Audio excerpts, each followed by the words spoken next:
All right, folks, it's June 17th, 2024, little Monday night live session. Market update for you guys. It's mostly going to be focused on cryptocurrency. I'll touch on the current events. I'll take some questions. So you guys can start dropping them down below. If you appreciate our content, I would just ask that you like this video. Make sure you subscribe, hit the notification bell so you don't miss our updates.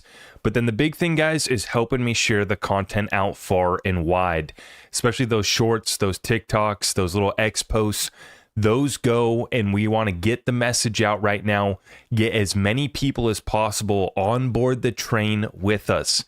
We know what direction we're moving towards. Are we at our destination yet? Absolutely not. But the journey is going to be enjoyable. It is going to be bumpy. It is going to be chaotic.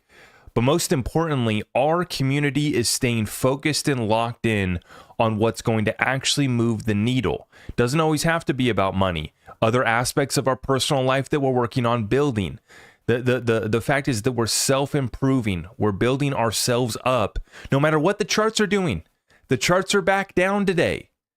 And I don't even have to check the charts because everybody lets us know on Twitter, don't they? You know? And it was funny because, you know, I was having a little bit of fun this morning on X when XRP was up, you know, what was it, 5%? And the rest of the market was down, 2-3% or whatever it was. I got the quick snapshot. I throw it up on Twitter and I make a joke about it. You know, everybody calm down. Everybody calm down. XRP had gone to like 53 cents. Rest of the market's down. This was earlier in the day. Well, now they're laughing at us again as XRP's back down with the rest of the market. But I want to say this, as I titled this video, XRP Ready to Outperform. It's been very interesting to watch XRP diverge from the rest of the market time and time again. It breaks away, disconnects right before we get like big market pullbacks. Seeing this time and time again since I've been in this asset, it's almost as if XRP is a little, can sometimes be an indicator of what's coming. The amount of times that I've seen this move where XRP decouples and then the market crashes and then it, follows the tailwind of the rest of the market coming back down. But I'm going to show you guys at the end of this session. I'm going to make you wait for the good stuff till the very end. You know how I do that. We're going to go through a 30-minute rant and rave and go over mostly cryptocurrency news. But at the end, I'm going to show you the technical analysis charts, the indicators that are flashing. And last time these indicators were flashing, XRP went. Now, I know you've been hearing that for years. Right? We've been coming up with indicators, with decoding riddles, with looking at moon dates and everything in between, trying to figure out when the heck is this sucker going to move. But here's the good thing about my content and my video is I'm going to ground us once again back on fundamentals. And then at the end, we'll talk about the crazy hype and the indicators and the moment. And we'll get excited. We're definitely going to get excited about this opportunity because last time these indicators flashed, XRP did decouple. XRP did pass Ethereum. XRP did make the rest of the space look silly. And we're going to be talking about what's taking place right now with the stablecoins and the fact that Tether hasn't depegged yet. We don't know what it's backed by yet, but we are starting to see it get deplatformed right now as we speak. It has been in a couple lawsuits with our government already, but no, active lawsuits that I'm aware of. But what we are seeing right now is that platforms like Uphold announcing delisting of Tether because it's not in compliance with MiCA. At the very same time, Ripple stablecoin's about to get released. And I got a prediction for you guys involving, Trump, of course. We're just watching and observing history take place before us. But I'm going to talk about Trump, the Ripple staff meeting with Trump's staff and the White House connections there. We've talked about that in the past, but what's important to understand now is the role that this Ripple stablecoin plays. The role that all of these stablecoins have played in propping up the dollar is significant.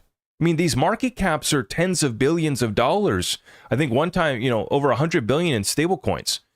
And this is a market that's set to go into the trillions here shortly in no time. As soon as the regulations get passed in the United States, which is what stars are aligning all together right now. Is stablecoin legislation set to get passed here in the United States? Ripple's about to launch their stablecoin. Tether hasn't depegged yet, but it's being deplatformed. So whether it's pegged or not, it's not going to matter when Uphold doesn't support it. When other exchanges that are trying to be in compliance with MiCA don't support it. And so, guys, I want to get this session started. I really appreciate everybody for stopping by. So much to cover. Still bullish on XRP if you can't tell yet. We haven't gone anywhere. We're still putting out content on a daily basis because we're not shying away from this opportunity. Even if XRP has been outperformed by the rest of the market up until now, well, this is exactly where we hit some indicators. I'm going to show you them later in this episode when XRP did decouple, when it did rock and roll. And I think that we got a little XRP party on the way. I know everybody was saying, XRP Vegas, the proper party in New York was a little too premature. No, absolutely not. This thing's about ready to roll. And we're going to show you the technical analysis. We're going to show you the fundamental analysis. And it's just so important. I'm going to show you why XRP is going viral right now. Sharing this one out far and wide. Real quick on X, I apologize. If you guys can do me a big favor, share this one out far and wide. Retweet it on X. If you aren't already following us over there on X, make sure you get that done as well. That's where we do real-time updates 24/7, 365. I mean, I guess I do sleep. I don't have anybody posting for me, so I do take a few hours to sleep each night. Excuse me. Tonight's session, really looking forward to it. And by the way, also do have an adult beverage, a little bit of wine that we're going to sip on tonight too as we go through this update, have a little bit of fun. I like to make fun of us. We've been holding on to this dang thing, and you can clown us all you want. I think that we're going to get the last laugh. And I'm going to show you that from a technical and a fundamental perspective. I know they're still calling us crazy. It doesn't matter. They can call us crazy all they want. I've been asking the same question for the past 3.5 years since I started making content. How's your program working out? And so let's get right on into it, folks. Massive move here in the market.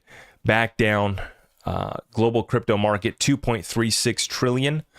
65,500 for Bitcoin. It did drop below 65,000. 3,400 for Ethereum. Binance below 600. XRP, once again, was up to nearly 53 cents today, back down to 49 cents. Let's take a look at the chart. Zoomed out. When you get perspective on XRP from a fundamental and a zoomed out technical basis, you're chilling. You're fine. You can recall that these moves come rather quickly. They come and go. We need to be prepared. I still am of the thesis that we're going to see a massive XRP pump and a massive XRP dump sell-off. Let me be very clear and make sure that that's on the record for everybody that watches our content. I'm not delusional that XRP is just going to go up, up, and up forever. That's not going to be the case. There's so many people that have to sell, that want to sell, and are going to sell. No matter what I say, what any other XRP person says, they're going to dump their bag at $2, at $3, $5, all the way up to $10. Offloading. And so if you're in this community, please understand that thesis. Please be prepared. It's going to come quick. What's also coming quick is this election here in America. What we're seeing now, though, is a precursor, I think, of what's going to happen here back home in the French markets, in the disruption. The disruption, the chaos, that is what is coming without a doubt. How it impacts markets? Well, we're seeing it right now in France. This is the front page of MarketWatch.com. French stocks are pressuring widely held equity indexes. Should you buy the dip? Well, so right now they're coming in, they're covering up. Macron in third place in the polls right now. About to get cleaned up from what we're seeing from the polls. I'll be updating further. Once again, I'm not an expert on French politics, so I'm not going to comment further. But what I am going to point out, though, is the disruption to markets, the uncertainty.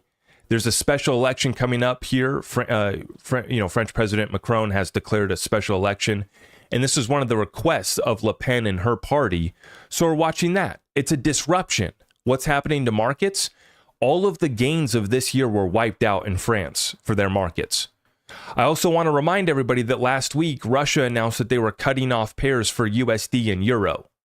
completely cut off their stock market over there in Russia. This is having a real impact. This is a real currency war that's playing out before us. Got to understand that. Market watch, more economic data. This is the New York Fed's Empire State Factory gauge contracting for the 7th straight month in June. This is where it really happens. Manufacturing, factory. This New York Fed Empire gauge been used for a long time. 7th straight month of contraction.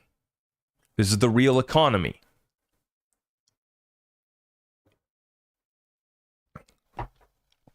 I know that we all want to be meme coin millionaires, but we actually got to produce some things as well. We can't all just trade crypto for a living. Quick $500 million liquidated from said crypto market. And this is why I'm saying we got to have a real program. When you step up into a casino that's absolutely rigged, one of the most manipulated markets in the world, cryptocurrency, with the exchanges, with the stable coins, with the tethers, particularly Tether, right? The other stable coins like USDC and Ripple stablecoin is gonna set a standard. But in regards to the manipulation in the cryptocurrency space, it's just so blatant, it's just so clear. They pumped up some Trump coin on Solana today with, Trump's going to launch a coin on Solana, which he's already done some NFTs. He owns over 10 million in crypto now. At least his campaign does, or whatever entity he's set up to do his crypto business has well over 10 million now in cryptocurrency. His campaign is accepting donations. And once again, this market is, contracting. Is it anything out of the ordinary? Absolutely not. I've been expecting a worse pullback. I still am expecting more. I don't have to see the world come to an end, but as I'm highlighting, as we just see right now in France and Europe, just the uncertainty made the markets correct. And the markets are waiting for an excuse. The CEO of NVIDIA, he sold another $30 million worth of NVIDIA shares, by the way. I didn't pull up that data point, but I just read that a couple hours ago. I wanted to share that with you guys, as we're seeing more and more of the insiders unloading. Look at the second biggest shareholder of NVIDIA and what he's been doing, along with all the other insiders in Wales. And so right now, our markets are spooked. Everybody's feeling it. The tension has built as we go into the election, but it goes back to the number one issue. It's so simple. In the great financial crisis, we didn't have this level of inflation that we did during the last few years. That's what's different about this time. Is this time different or not? Well, there's a lot of similarities. I argue it's worse. And in this case, inflation is one of the key factors of why it is worse this time around.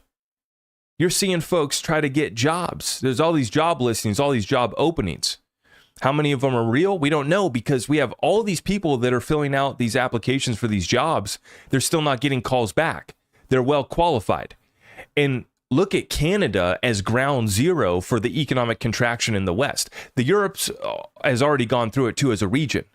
This is what's so interesting about us in the United States. We're so blessed with the reserve currency status. What's a blessing and a curse, because we're going through a period of stagflation where our economy is in contraction. The manipulated data tells a lie that says otherwise, but we can all feel it. We can all go see when we go apply right now for work. And the difference between the great financial crisis and right now is the inflation is still running hot. We actually got deflation during the great financial crisis, which means prices coming back down. That's a good thing. Now, markets came back down, real estate prices came back down, but it gave an opportunity for folks to stack it, make a move, right? And basically find fair market value. That's all these markets are doing. That's all these different exchanges are doing. That's all the different derivatives and leverage is doing at a hyper speed pace. Instant trading with AI bots controlling most of these markets, and the high frequency trading now ran by AI and deployed bots and the most sophisticated quants running these hedge funds, also partnered up with the market makers.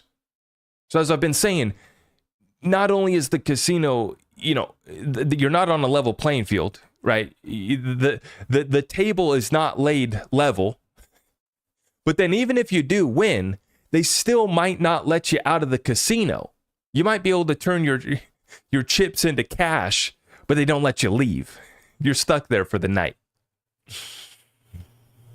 And we know how the casino usually does that, right? They give you the free night. Hey, you've been doing good tonight. Come on up into our little suite we got for you. We got something sweet for you. Here's another drink. Here's another room. Stay a little longer. And once again, in the cryptocurrency space, it's been shown with the fake trading, the spoof trading, and the fact that they're reading your trades and they can trade against you. And they got their own stablecoins like Binance to print, to use and deploy liquidity against you. So it's like they have your trades, they can see your cards, but they can also print their own money with these exchange tokens that they've created. Now, I've long said that the exchange tokens to me only have utility on said platform. And as long as they can keep that scheme rolling, if they're giving you a return because you're staking the exchange token or you're doing something with your exchange token on their platform, taking their counterparty risk involved in their scheme. You don't have to overcomplicate what this is. Where's the yield coming from is what you need to ask. Because everybody in this space has been promising yield. Everybody in this space has been promising gains. Everybody in this space has been promising utility. But there's a big difference when the rubber meets the road and we start to find out where real market's at. And that's what I'm saying. We still have inflation right now in this economy. And you need to understand that it took them 1 year after the recession had started to officially declare it a recession, and they backdated it. The recession had started at the end of 2007. They didn't declare it an official recession until 2008. That's because of delayed data. That's because of manipulated data. And this is how the statisticians give themselves time to kind of cover their you-know-what. And then if the data still doesn't give them what they want, then they just strip it out. And that's why we're having conversations about super core inflation. You should be thrown out of any room if you're talking about super core inflation. Go shove it up your... I mean... Okay, maybe I've had too much. I did have one glass of wine before I got on here. But that's absolutely ridiculous. I mean, are you kidding me?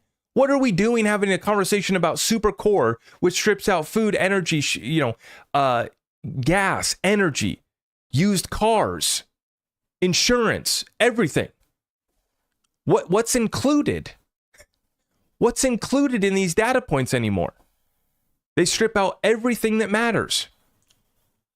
And so don't expect them to say that we were in a official recession anytime soon, because GDP is still printing positive 1.6% after revision, basically cut in half from the Q4 2023. So Q1 was 1.6. Our growth just got cut in half. Technically, are we still positive? Yes. But you tell me, and let me know in the comments down below what you think. Is this economy is it growing or is it contracting?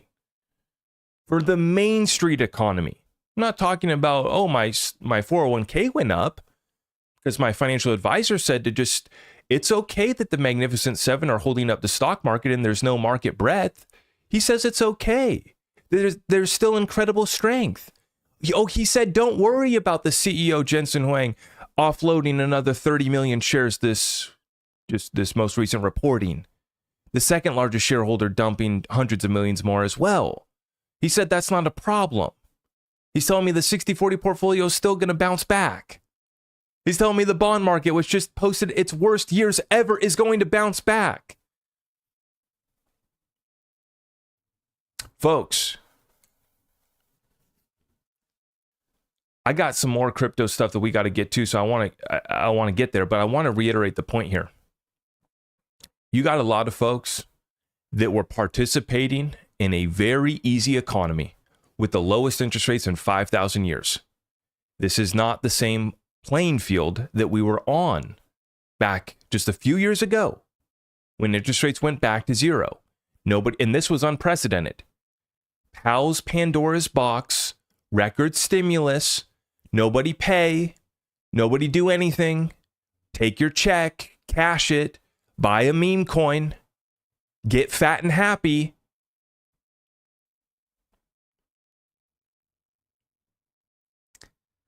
This is what the masses did. And the masses wait for the mainstream media to tell them what's coming.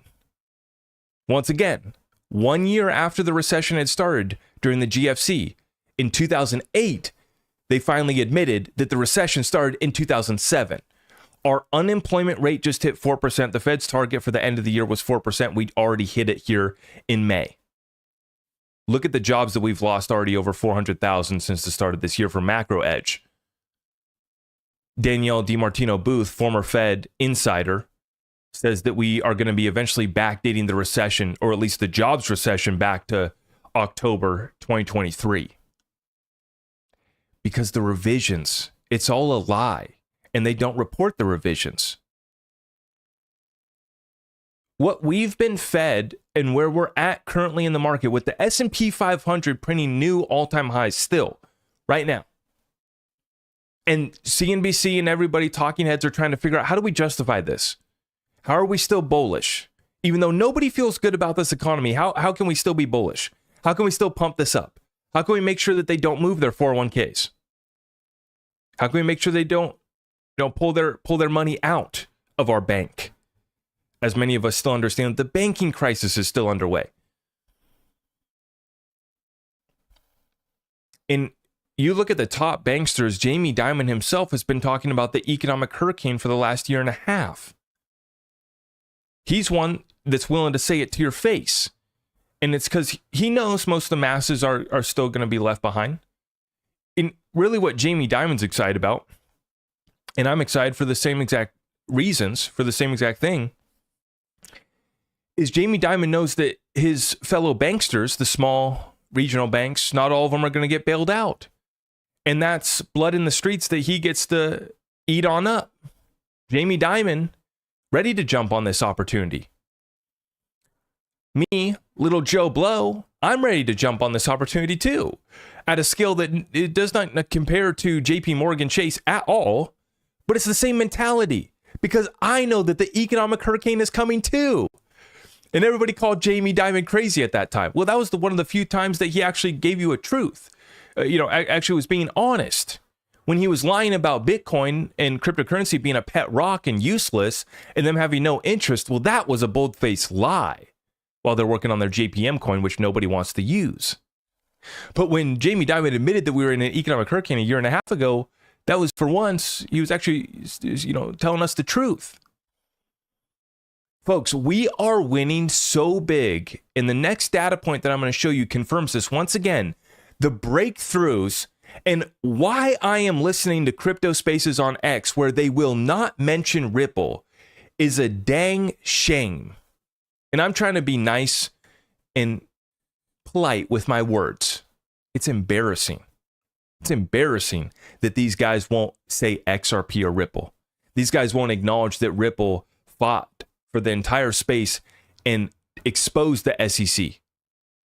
They won't acknowledge what the XRP community had to go through, and the fact that we've won, and the fact that all of their lies are being completely discounted and ended by the utility that's coming to the XRP ledger at a completely decentralized level. The banker's coin, the centralized coin, Ripple's dumping on you. Oh, wait. Ripple's business model is about to get the sign-off from the judge potentially in this final ruling. They're about to pay a little bitty check for them because they're big boys, unlike the rest of the kids in this space that don't have the slightest clue about what the heck they're doing other than dumping on the people that are stupid enough to buy their tokens. And you're watching as Ripple's setting themselves up to be one of the largest IPOs in the history of IPOs if they do it right. They might mess it up. They might have, maybe they'll never be able to IPO in the United States. They don't necessarily need to go public. But if they do, they're setting themselves up to have one of the largest IPOs in the history. And XRP fundamentals are still so solid. The rest of the space is sleeping on what the institutions are actually interested in. Just because the kids talking aren't interested in it because it's not a meme coin, it's not funny, doesn't mean the institutions aren't about to do something serious with it. And that's exactly what we've been looking at. And this is why the impatient won't make it. They're not making it. They're selling off. They're getting out. And once again, most of the space doesn't want to acknowledge this because they're threatened by it. When you understand that XRP is a threat to Bitcoin, when you understand that XRP is showing the rest of the space how to add utility at the protocol level in a completely decentralized way, it's a threat. The fact that our XRP community, we should be patting each other on the back because we don't buy crap. Now, I say that with a grain of with a little bit of a caveat. There's 8,000, probably by now, there's probably 10,000 tokens on the XRP ledger. And so there is some crap on the XRP ledger, and there are some people that buy crap on the XRP ledger. So there is some crap on the XRP ledger, and there are some people that buy it. But for the most part, our community's not gullible. We're not stupid. And we're not here to just pump something up so that we can dump it. We actually want to use this technology to benefit humanity.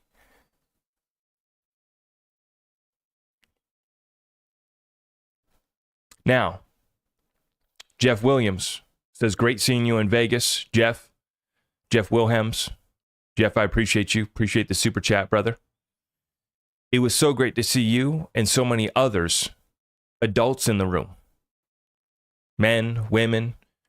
There was no children. No children to mention. We left our children at home too. We had ourselves a good time in Vegas, and I love it, man. I love being called the crazy cult. I love being called everything from here till, the sun comes up tomorrow. They got something to call me and call you. That's fine. They think that we're not winning. Even though XRP is doing whatever it's doing, they think that we're not winning still within our businesses, within our life. I was just thinking about it today, just after Father's Day, sitting back thinking about the whole deal. We're winning so big. And this is what they can't stand, is that we can't be shaken. They call us delusional. I call it having conviction and understanding what's actually going on. And understanding what solutions actually present itself to the problem. Most of these guys don't understand the problem. This is a debt, currency, and liquidity crisis. There's only a few solutions that can really be brought to the table in a serious way without getting laughed out of the room. More on that here in 1 second. I'm going to be talking about the Ripple stablecoin and what this does. Hey, Jeff, I appreciate that super chat. I appreciate everybody for stopping by tonight. We still got a lot to cover here, so I'm going to rock and roll. The point that I was saying, though, is that the SEC getting embarrassed out of the courtroom, getting called out for their BS, and the veterans on their team have had enough. The SEC's Chief of Crypto Asset Enforcement Division, David Hirsch, has left the role. As I was saying earlier, they got everybody, oh, this is so great for the crypto space, oh, this and that. How about you acknowledge that Ripple just put on a legal clinic against the SEC as well? And the fact that they actually did things the right way and didn't do an ICO, they never dumped on anybody other than selling it to institutions that wanted to use it, selling it into the market. And, sure, has XRP been outperformed this bull run? Yeah, but look at this setup, where we're the only ones now with legal clarity that we can actually confirm. We can actually say that. And confirmation of a 9-year veteran. You guys have to understand how big this is. This is someone who's been at the SEC for 9 years. And the SEC, that used to be a real badge of honor.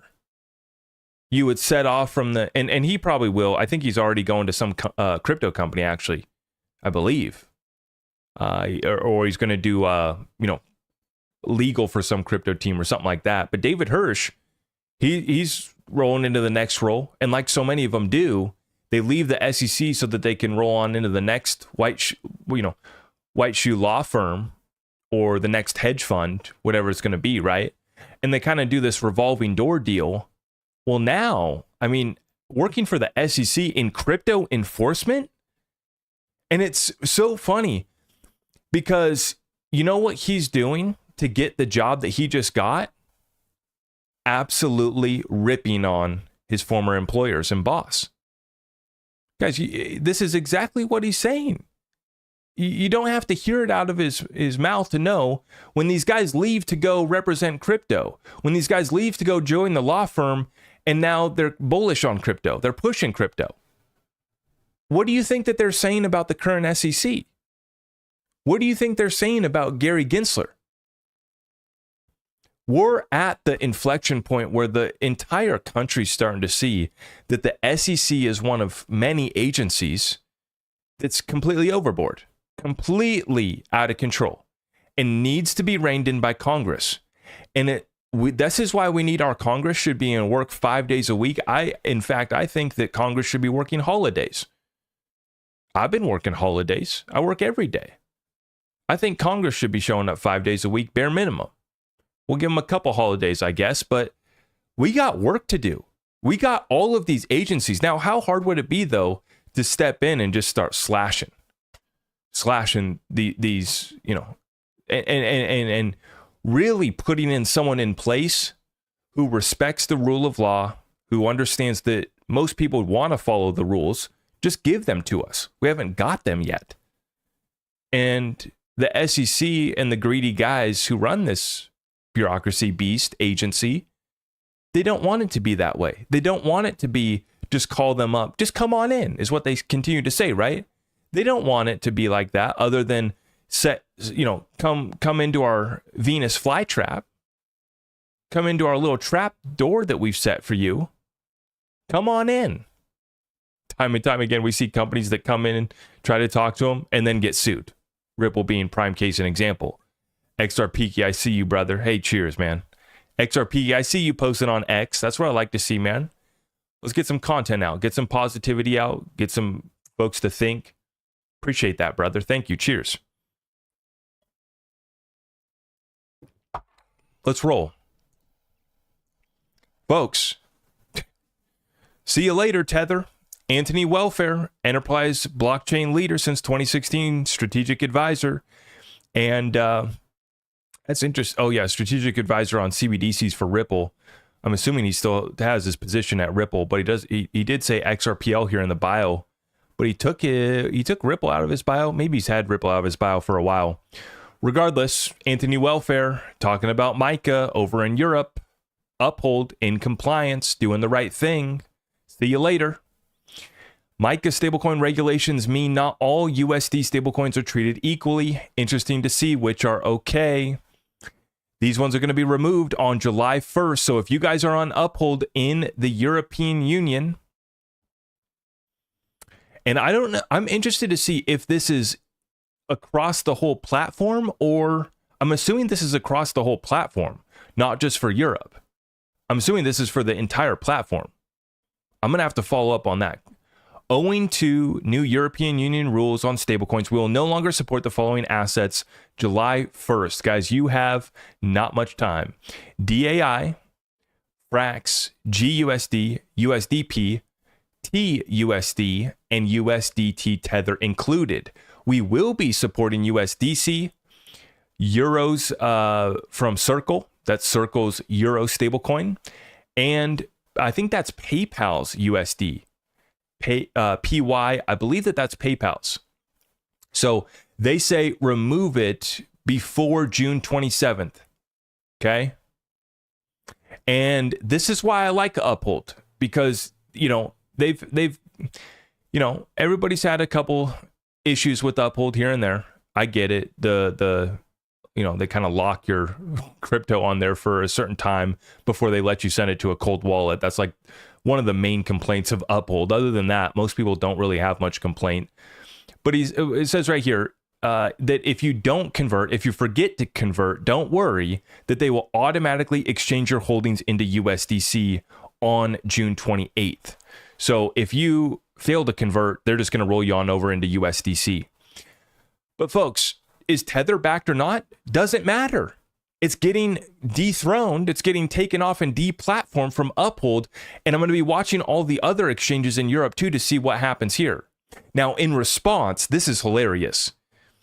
We've been asking questions about Tether. We've been trying to give them a fair shake. Hey, just show us what you got. Please don't provide an audit from a shady Cayman Islands auditing firm. Please, just give us a legit third-party audit, please. That's all we ask. But in response to the news that came out today, Tether, the world's largest stablecoin, launches new synthetic dollar backed by gold. You can't make this up, folks. Introducing Alloy by Tether, the first tethered asset. What is a tethered asset? Digital asset. I mean, Tether itself was supposed to be tethered to US dollars, so I assumed that, USDT was the first tethered stablecoin, but looks like they got a gold-backed one that has just been launched, and it's so interesting to see the timing. They're trying to cover that one up, aren't they? This is why in the next one I'm going to show you, I'm calling this moment the XRP go viral moment. We went viral in 2017, 2018 when we took the number 2 spot from Ethereum. That's when we went viral last time. And then after that, we went viral in 2020 for getting sued. And we've been a meme ever since, where the rest of the space has basically gotten to make fun of us, other than in 2021 when we did pump up to $2. That had the rest of the space was freaking out. Rest of the space didn't know what to, freaking out. And then after we came back down, then everybody said, okay, oh yeah. Yeah, see, XRP's dead, bro. I told you XRP's dead, bro. And the fundamentals just continue to get better and better, and it's absolutely not dead. Zoomed out on a technical basis, it's still so strong. And as I've been highlighting, as I'm going to continue to highlight, we're about to see the XRP Unleashed documentary come out. That's going to be massive. That's part of the XRP go viral moment. John Deaton running for Senate against Elizabeth Warren. That's an XRP go viral moment. James Meta Lawman on Twitter, Meta Lawman, he was actually at the Mavericks game with Mark Cuban courtside. And he got a picture with Mark Cuban, and he's wearing a John Deaton for Senate shirt. See, that's what I'm saying. John Deaton, deciding to represent the XRP community. This all ties back to the XRP go viral moment. Is John Deaton going viral running against Elizabeth Warren, and the likes of Mark Cuban, who says some crazy stuff.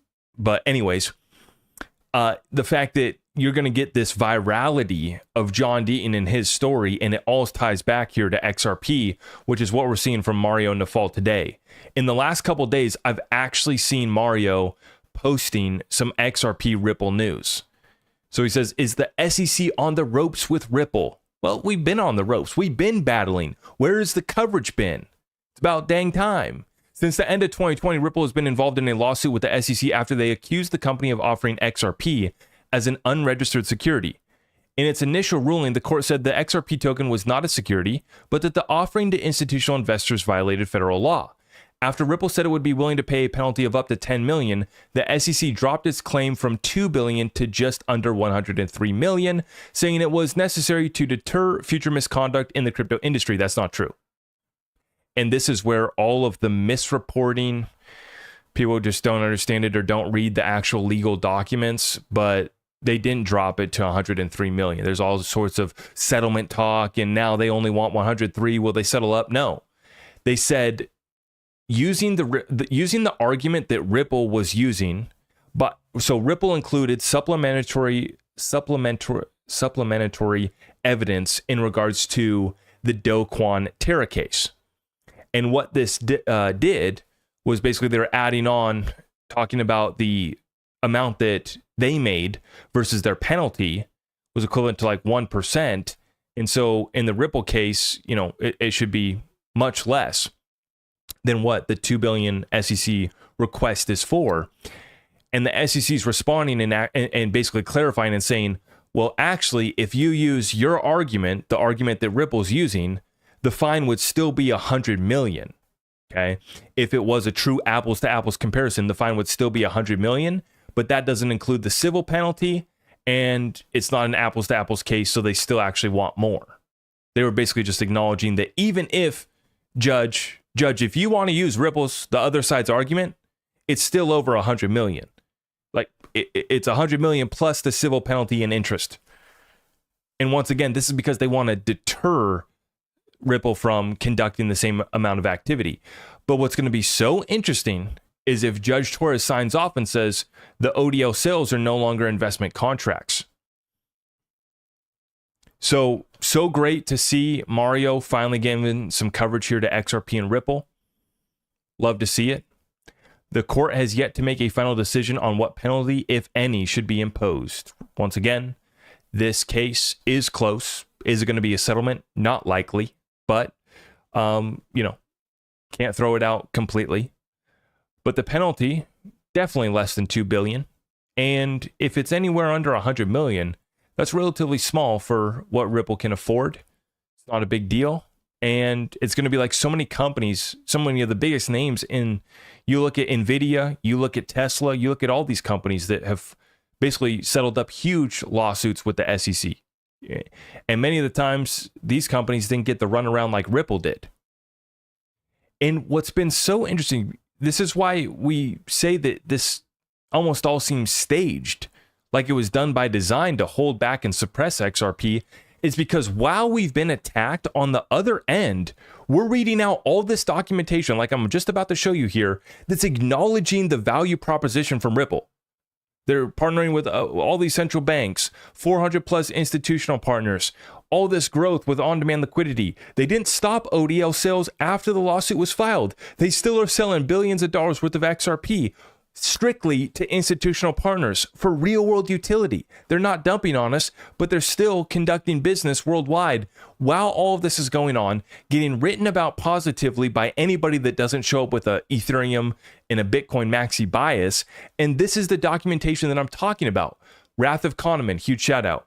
Poignant paper out of Stanford about crypto and guarding U.S. monetary dominance that mentions Ripple's potential strategic value, critical of U.S. lawmakers compromising the strategic position of USD by dragging their feet on regulations. And this is what I've been saying about the stablecoin.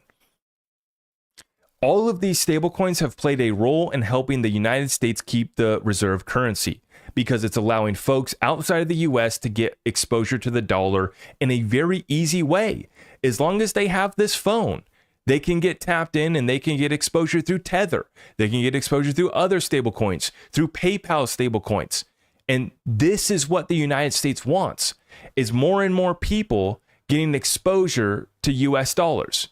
They have to make up for the fact that you have countries around the world that are dumping their treasuries at a pace that we haven't seen since the great financial crisis. And while Ripple's being attacked, at the same point, time, Stanford here putting out some paper about the strategic value that Ripple can offer policymakers in the financial infrastructure space. How is a company that's being sued going to be of strategic value to financial infrastructure space of the new system? How's that possible unless we are watching some sort of show? Unless we are watching some sort of Ripple having to be initiated to the new system, right? Having to pay their dues, right? And this is literally out of the Wall Street Journal, this next one, from Mike Benz. The Treasury will reply to Saudi Arabia ending the petrodollar by heavily pushing crypto stablecoins like Tether and Circle. This is what this guy's been saying. Well, 3 days later, out of Wall Street Journal, full page spread, Treasury must promote crypto stablecoins like Tether and Circle to save us now. Crypto could stave off a U.S. debt crisis, a debt, currency, and liquidity crisis. Debt, currency, and liquidity crisis. Say it with me. Just kidding. But guys, we've been preaching this from the mountaintop about how it's not going to be enough. They're not going to do, in my opinion, be able to write off this debt, without serious repercussions. But one option is to be able to ride up these assets like gold that can back a new system. To get on board with XRP, which can be the neutral bridge currency, could be added to a balance sheet. of any institution in the world that wants to get exposure to a neutral bridge currency where some great liquidity is being built out on. And the US dollar stablecoin by Ripple is going to ignite the XRP ledger liquidity. I firmly believe that. This is not just the next thing for us to hype in the XRP community. Oh, us content creators need something to hype up. Look at what's happening before us. Tether, dethroned. Ripple stablecoin, coming about. US regulations, about to be signed. If not this year, next year.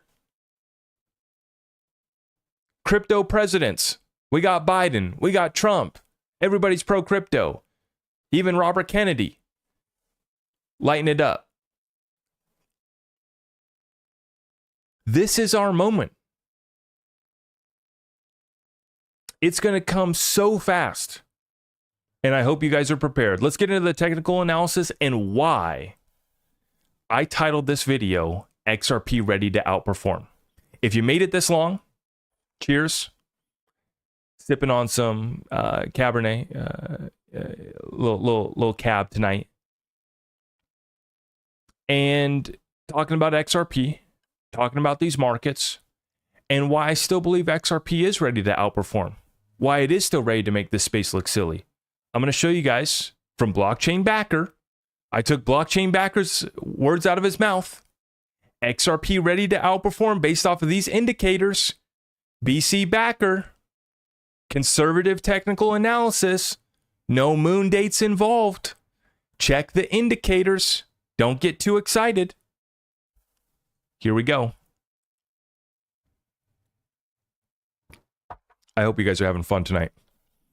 Still looking interesting for XRP after reaching historical extremes. A massive weekly bearish divergence shows up for that's total crypto market cap versus XRP USD pair, right at resistance. The MACD hits historical extreme. And the MACD flip has begun.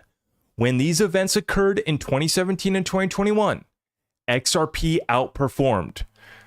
Don't come at me. Don't come at me for saying that XRP is going to get ready to outperform. Actually, you can too, because I actually agree. Without even looking at the charts, you guys already know that I think XRP is about to outperform as well. So I guess you can hold me to it as well.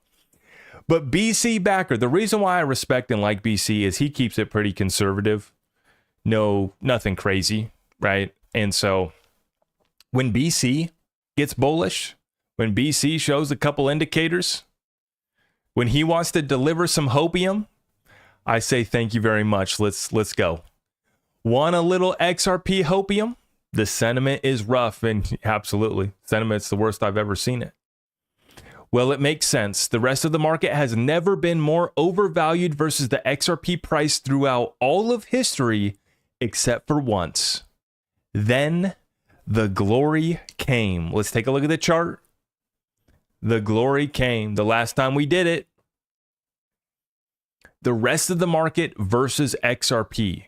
So it's the total crypto market cap versus XRP. And like he said here in the last post, massive weekly divergence on the RSI and the MACD flip at historical extreme. This is the total cryptocurrency market cap versus XRP in US dollar terms. From Bitstamp is where he's pulling this pair. And total crypto market cap from CoinMarketCap. Okay. Last time we did this, XRP outperformed. Last time we did this, XRP surpassed Ethereum. Can we do it again? Well, I ask, why not? You guys let me know in the comments down below. How are we doing tonight, guys? Let me take some comments and questions. Feel free to drop them down below if you appreciate our updates. Please make sure you like this video, share it out far and wide, and make sure you have subscribed, hit that notification bell so you don't miss any of our updates, including when I go live at 9 o'clock on the West Coast. We're well into midnight, pushing 1 o'clock on the East Coast. But the market was down, and I wanted to come on, and we had a lot of crypto news come out here today, a lot of crypto stuff to cover. And, you know, once again, you look at the technical basis. still fantastic, still so solid. Actually, once again, indicators that we haven't seen since XRP went to glory, right? Fundamental basis. And as I mentioned earlier, I believe that there's a good possibility, and I take it for what you want. You know my bias.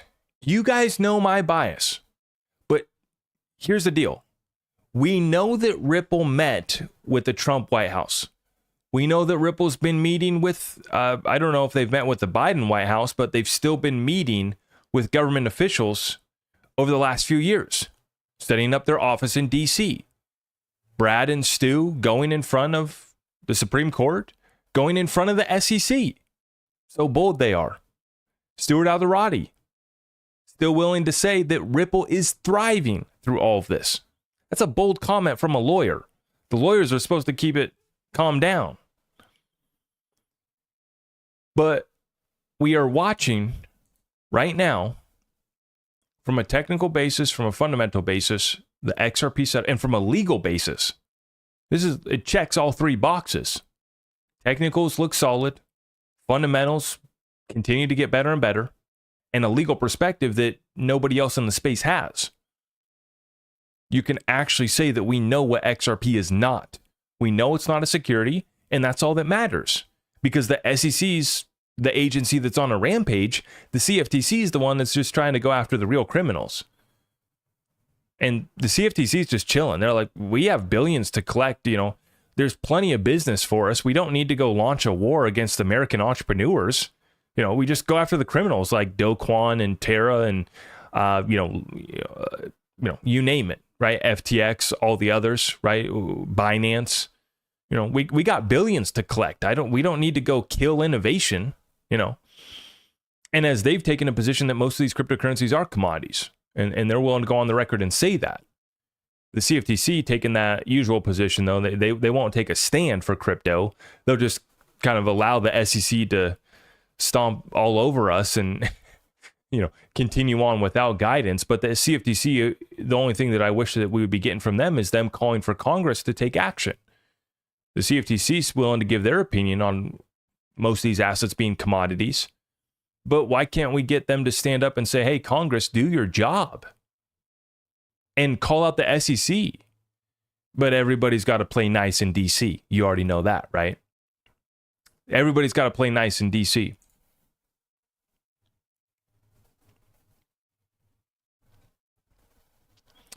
What's up, guys? All right, yeah. Sorry for missing your comments and questions. No institution is going to use XRP without some type of regulation and insurance to move value through the ledger. Yeah, it's all coming. If you look at the utilities with decentralized identity coming on ledger, so that's going to be the ability to KYC on chain.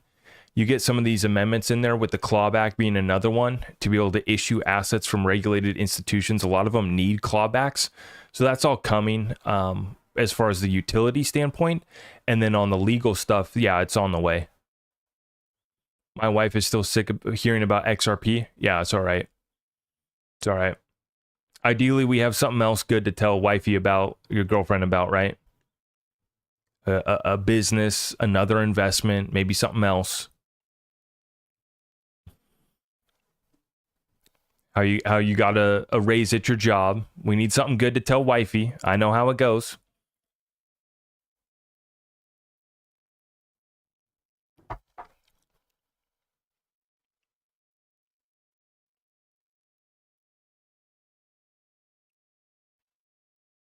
What cab am I drinking? It's a new one. I've never drank it before. I forget.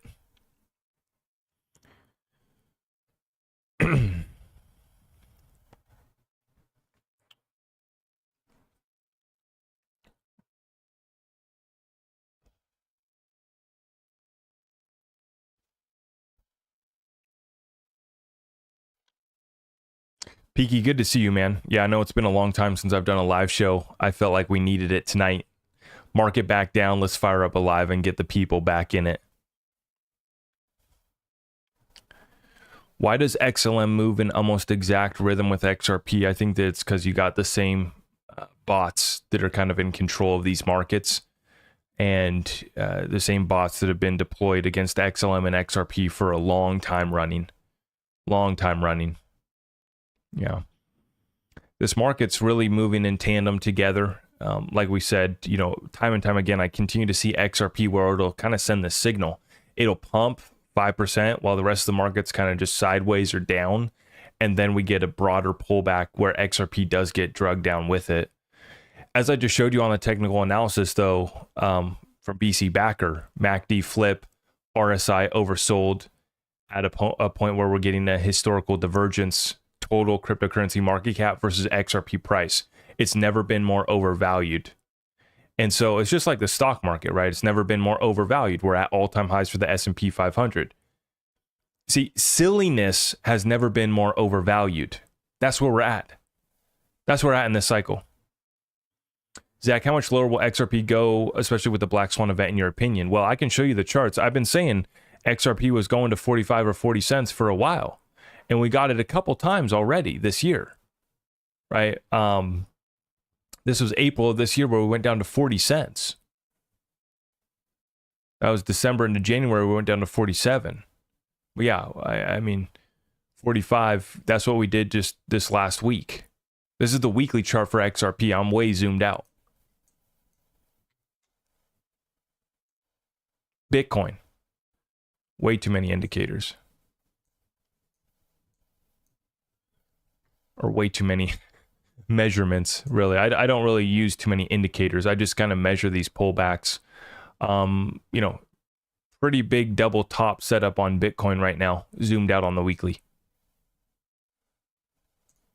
For ETH, the 3,400, it's pierced through 3,000 here already this year, and could easily do it once again. This is part of a broader correction that we've kind of been expecting, actually. From here until the election, I expect it to be very bumpy, but I do expect us to continue this bull run later this year for sure. For sure. I mean, I wish they would just rip the Band-Aid off and whatever they got planned for us, just get it over with. 9-cent XLM. 2.5-cent flare. It's crazy when you zoom out on these charts on a weekly time frame, zoomed out, the past couple years to see where we've been. Look at this thing for flare. That's about as flat as it gets.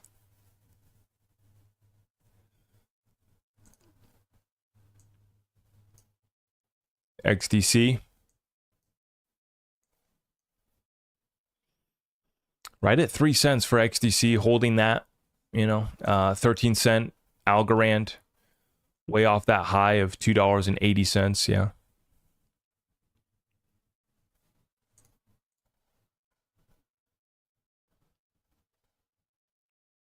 XRP just hit 56 cents and went back down. Yeah, that's exactly what happened today.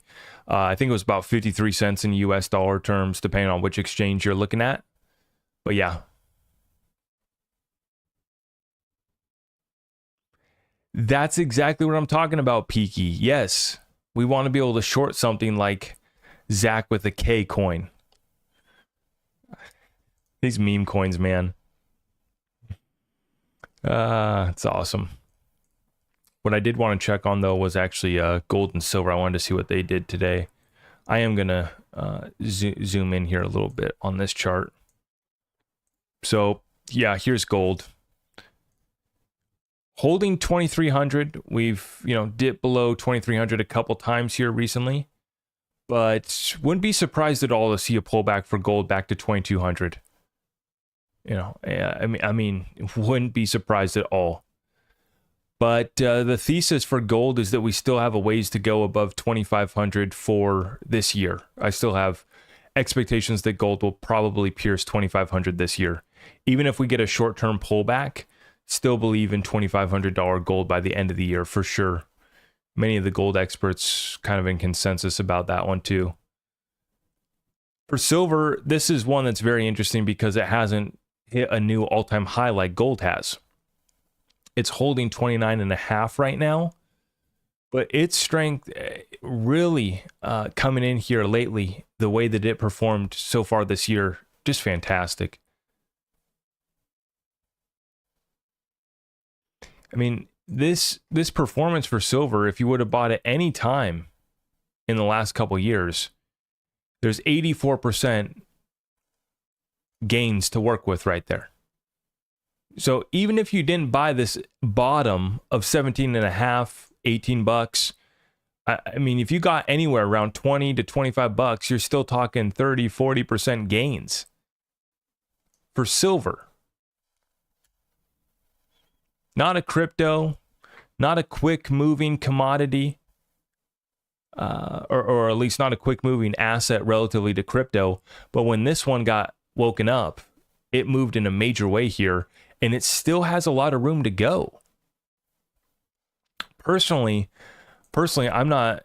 I'm looking to acquire some smaller amounts of gold just to have some, but I don't really have a plan on moving in on gold in a while. Even though I still believe you got some room to run, but as far as opportunity cost, I don't think it's going to give me the best return. So for me, it's just been straight into this shiny pet rock right here, right? It's all silver for me, and I've just been trying to scoop up as much as I could under 30 bucks. Anything under 30 bucks I thought was a good deal.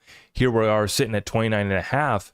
But if you go to buy from any platform, I mean, even go to my good friend Andy Scheckman, Miles Franklin, go through my website, zachrector.com, to get in touch.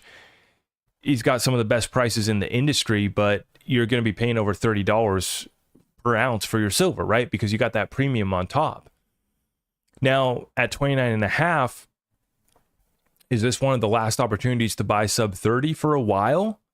I think that it's going to be.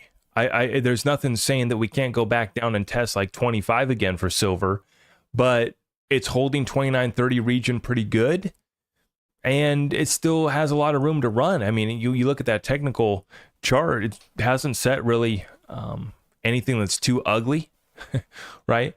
The run here with a correction expected. We did go down below $29 briefly, and that was just last week. So.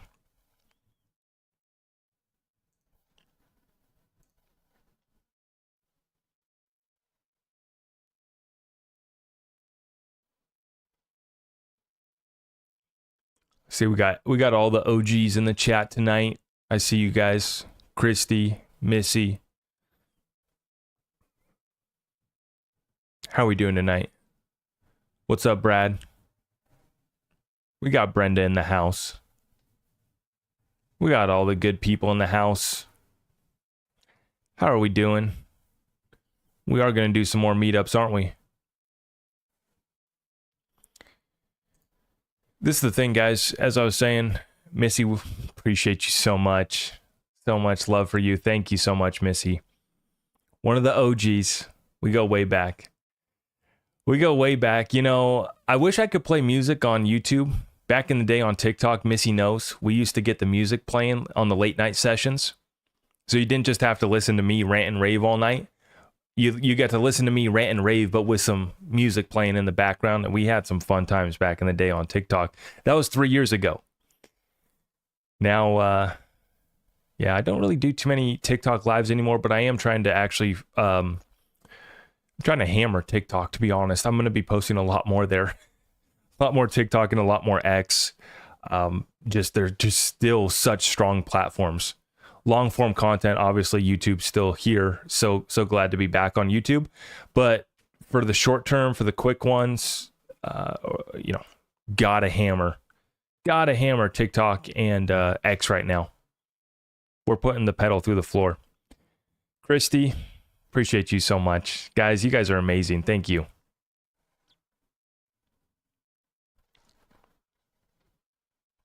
I love to see so many of you guys. We got Jay in the house. Sorry if I'm missing the comments. You guys are coming through pretty quick tonight. Appreciate you. Crypto Eclipse, Japan. Appreciate you guys.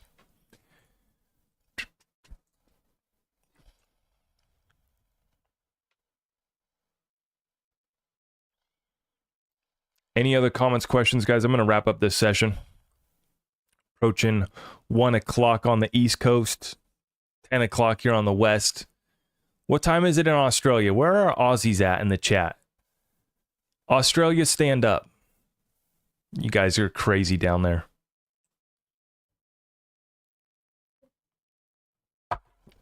Are you as bullish with XLM as you are with XRP? George, I appreciate that question.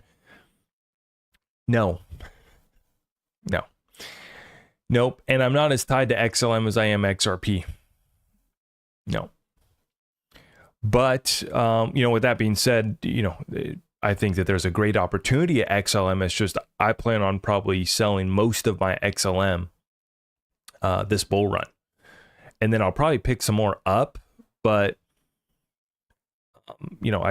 I anticipate that we're going to go through a similar run where we just blast through everybody's expectations, have a significant pullback, even if it's not as deep of a bear market as other ones, because we have regulations set, utility starts to come in. So maybe it's not a 70, 80% drop, but it's like 40, 50%.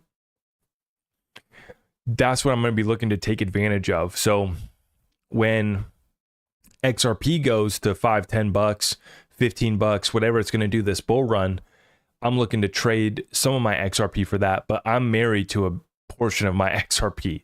A portion of my XRP I plan on pretty much holding forever and just leveraging through other means. But when it comes to these other cryptos, I'm not tied to them in that sort of way. So for XLM, I'm going to be offloading 100% of my bag. I've already sold 100% of my XLM at one point. That just goes to show you how different I treat XRP than I do every other cryptocurrency. Every other cryptocurrency in this space, I treat different. To me, XRP is the standard. XRP is a reserve on my balance sheet. Even though I'm not an institution or a central bank, I'm just Joe Blow with a little bag of XRP, right? That being said, I treat it as a reserve on my balance sheet. These other cryptos like XLM, I've already dumped all my XLM. I sold that sucker, moved it all in. I bought a huge bag of XRP with it. And this is when XLM had started to go up before XRP did. I forget what the exact range was. XLM went up to like 40 cents and XRP was still at like 30 cents. This is a couple years ago now. And I offloaded and I was able to pick up a significant bag of XRP doing that trade. So I'm not married to these other bags. And with XRP, it's just, there's still so much to see play out before I really plan on doing anything with my XRP. I mostly want to see XRP stabilize, whatever price that's going to be at. $10, $50, $100, $1,000. I want to see XRP stabilize after utility gets introduced, after regulations get introduced, after all of the partnerships that we couldn't know about do get announced. Then we all get caught up to speed on the truth for XRP. And if our expectations aren't met, if, we were lied to about all this stuff, all these partnerships and everything, then I'll reevaluate my position at this point. But from what I can see, what we do know is that there's thousands of contracts and NDAs around this asset. Part of a story that just doesn't make sense unless we're watching a movie, right? And so that's why I'm going to wait for stability for XRP before I really do much of anything in regards of leveraging my XRP, taking out loans against it. But in the meantime, I am going to take a portion of my XRP that I'm going to try to trade. And if I get wrecked, I'm so willing to hold myself and take that L. If I, sell some XRP at $10 so that I can buy back more at $5 and $3 or wherever wherever it goes back down to, I want to be able to cash out.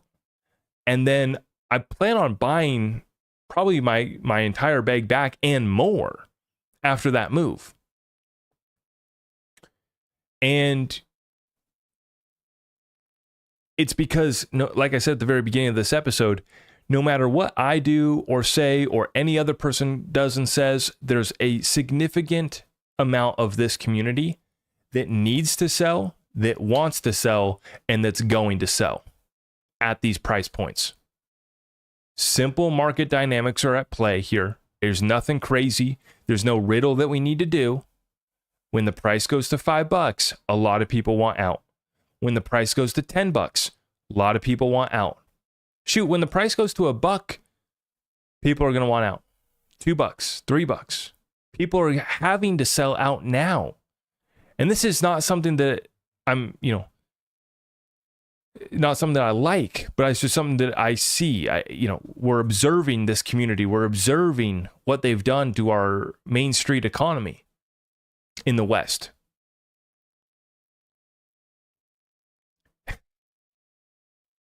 Come on, Peaky. Peaky says cab refill, hang out for another 20. Man, Peaky knows how to get me. I'm a cheap date. Peaky drops me a 2 spot, and I say, okay, sure. Well, I don't know. What do you guys say? Are you guys still awake? Christy says we couldn't do it without you.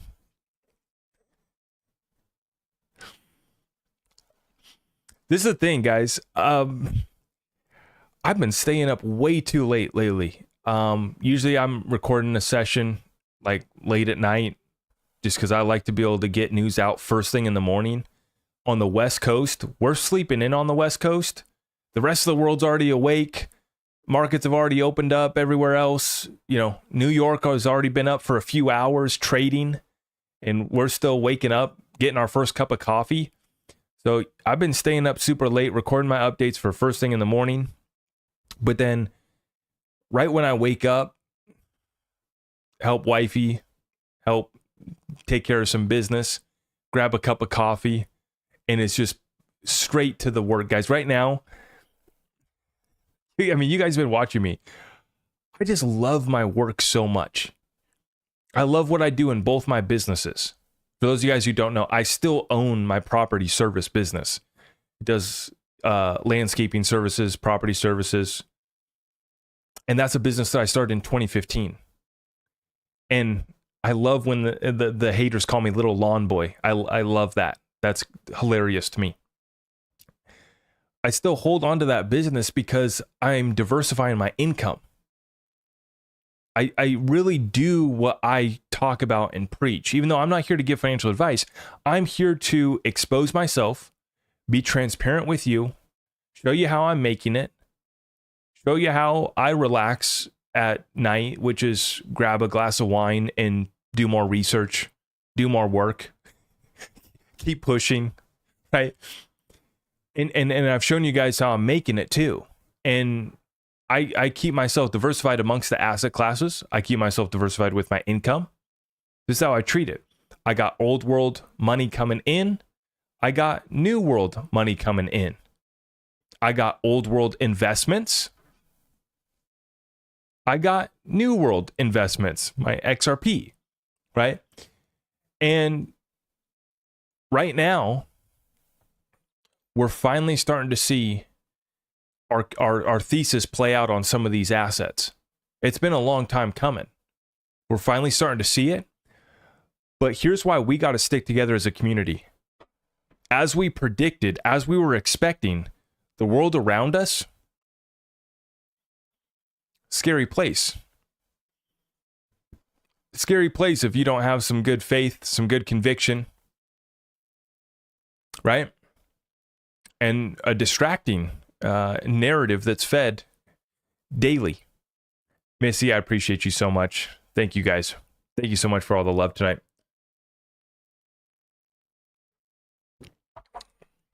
I think I have one more glass of wine left. I'll go check. In the meantime, let me set you guys up.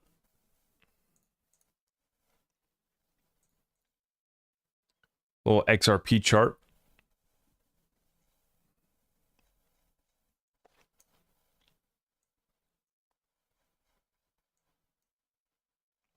This is the 15-minute chart way zoomed in. I'll be right back. Let me go refill.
All right. We are back in action. Here's the good news. Wifey is asleep, and so we are good to go. We can keep it rocking and rolling all night long at this point.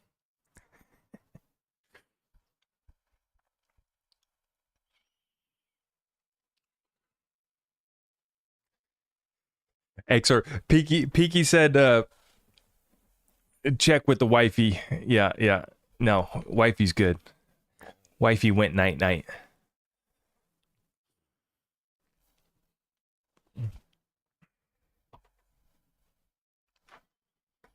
Man, what else are you guys up to tonight? What's happening with you guys? Did you guys already put wifey to sleep? Significant other to sleep? What are you guys doing up so late with me? It's past your guys' bedtime. Gosh, you know what's crazy about these crypto markets, though, is they just move 24/7. This space is just nonstop.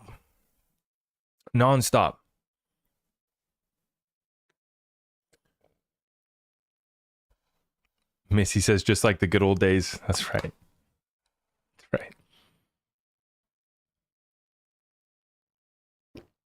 Did Mr. Stu just show up? Look at all these familiar faces. Mr. Stu, Crypto Mountain Man, Daryl, I see you. Joshua. What's my second favorite coin? Gosh, Edward, it's interesting. My perspective on a lot of these utility tokens and everything has really changed just after doing due diligence.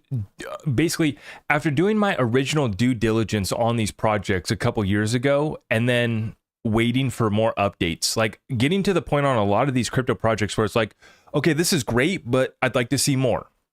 And you guys know my number one question: who's using your token that actually matters? And so just waiting years to see more announcements and partnerships come out from these projects and seeing nothing over the last couple of years, it's like, man, what have you guys been selling for the last couple of years? Why is nobody that matters using your project? When you were, so I've changed my thesis on some of these projects, mostly ones that were on my, okay, maybe we'll get in list. And that's the tough part, is you're investing in these projects based off the fact that you're assuming that a lot of things are coming to these ledgers. A lot of institutions are coming to these ledgers. A lot of partnerships are going to come to these ledgers. And you're trying to listen to people within the community. A lot of the times, by the time that has already happened, right, you're too late. A lot of these projects, by the time it's getting shilled, by the time it gets popular, it's too late. Or, you get an announcement in a partnership in this space, you see it time and time again, and it's just a short-term pump and dump. Short-term project pumps for a day, and then a sell-off, time and time again.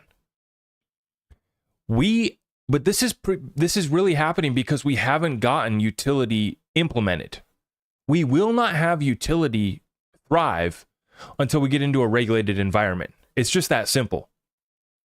It's not hard to figure out why, all these projects have not performed their best. It's just, we're not in a regulated environment where institutions need or are ready to roll into these ledgers with all of the forms of value and tokenization that's going to take place. It's pretty interesting at the XRP Ledger Apex event how they were talking about how we have, tens of trillions coming into this space in the next few years from a conservative basis.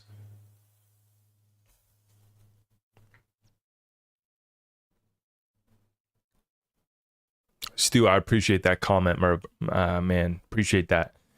That's the thing, man, is I wish that I could run Twitter Spaces all day, but I can only do a couple hours of cheerleading per day. If I fire up a live show and I shouldn't call it cheerleading. What I mean is a positive space. I'm not talking about, because you guys, I'm not here for the BS. I'm not here for the fluff. I'm not here to pump you guys up on BS unless I only pump you up on what I believe in. And like I've been saying, we're not backing down from our thesis. Our thesis is now being shown for the whole world to see. And what I mean by that is gold at all-time high. what I mean is Ripple's launched this stablecoin, or going to be launching this stablecoin, at a time as Tether's being depegged. We were all waiting for the Tether, dethroned, deplatform. I shouldn't call it depegged, but deplatformed Tether. Doesn't matter if it's backed or not. Doesn't matter if Tether has reserves. It's being deplatformed. We were waiting for this to happen, but none of us were thinking that Ripple was going to launch a stablecoin on the XRP ledger, right? And so this is happening at the perfect time. Legislation being passed in the US, Tether being deplatformed, for better, for worse. Hey, you're not in compliance with MiCA. See you later.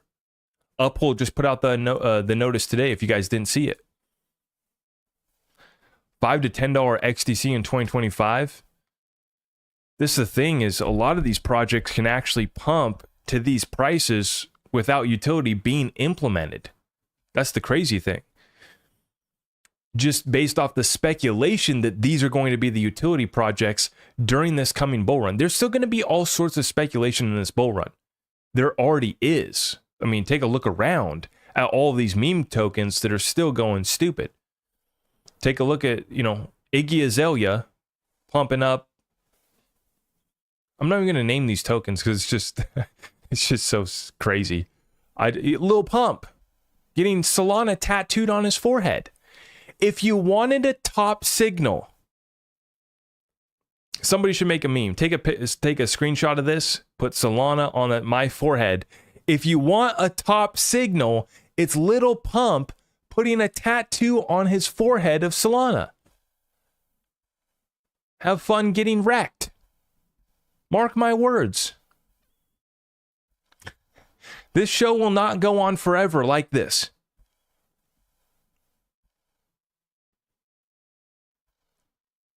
Lil Pump. We're going to call it the Lil Pump inverse. It's like the inverse Kramer. The Lil Pump indicator. If Lil Pump puts your project on his forehead, you're probably about to get wrecked. That's where we're at in this crypto space. And we wonder why is my utility project not up? Why is it not pumping? Because Lil Pump is still putting tattoos on his forehead. Please. I see a lot of memes where folks are like saying we still need to raise interest rates further because people are still spending their money on stupid stuff. And I couldn't agree more. Inflation's still running hot, and you're still seeing all sorts of dumb money. So if Jerome Powell actually wanted to fight inflation, and if he actually punished us all the way and gave us the punishment that we probably deserve, he would raise rates further. And if we had the ideal world, the Federal Reserve wouldn't even exist. So please don't confuse what I'm saying here. I'm just making a joke about the Fed. But you know what I'm saying? Like, this is a joke. I saw someone post a video of Taylor Swift dancing. Shout out to the Swifties in the chat. I don't know if we got any Swifties in the chat. I saw someone post a meme of Taylor Swift dancing. It was some weird dance, and someone said, Powell needs to raise rates again. I thought that was a pretty good one. I watched the local Vancouver news, and they were talking about how all the hotels were 10xing the prices. A hotel that would cost you $200 a night was costing you $2,000 a night when Taylor Swift came to Vancouver. Just stupidity. And guys, you want to see indicators? These are indicators. These are all data points to me. The Swifties are willing to spend $2,000 for a hotel. That's not including the ticket. That's not including everything else that goes into this. And why we're talking about T Swift, well, it's just a late night session. We've had a couple glasses of wine, and we're talking about indicators. I titled this video XRP Ready to Outperform, and I showed you guys the indicators from BC Background why XRP is about to outperform. But we also got to talk about the indicators from the Swifties. It's all relative. There's still so much dang money in the system. People are spending it on this stupid crap. They're spending it on that. But that's ended. And we know this because excess savings went negative, meaning Americans are not only tapped out on savings, it's actually negative. And a lot of them, have a lot of debt that's now coming due, and debt that's still due every single month, payments. I got an XRP tattoo. Christy, you're funny. I could see some of you guys getting I'm not a tattoo person. I'll never get a tattoo. I'm trying to, I've been trying to think for a while now, what would cause me to get a tattoo? I'm just not. It's not me. Give us a price prediction for XRP within 5 years, please. Oh boy.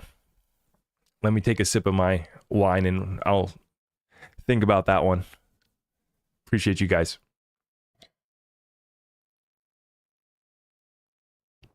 Look, here's the thing.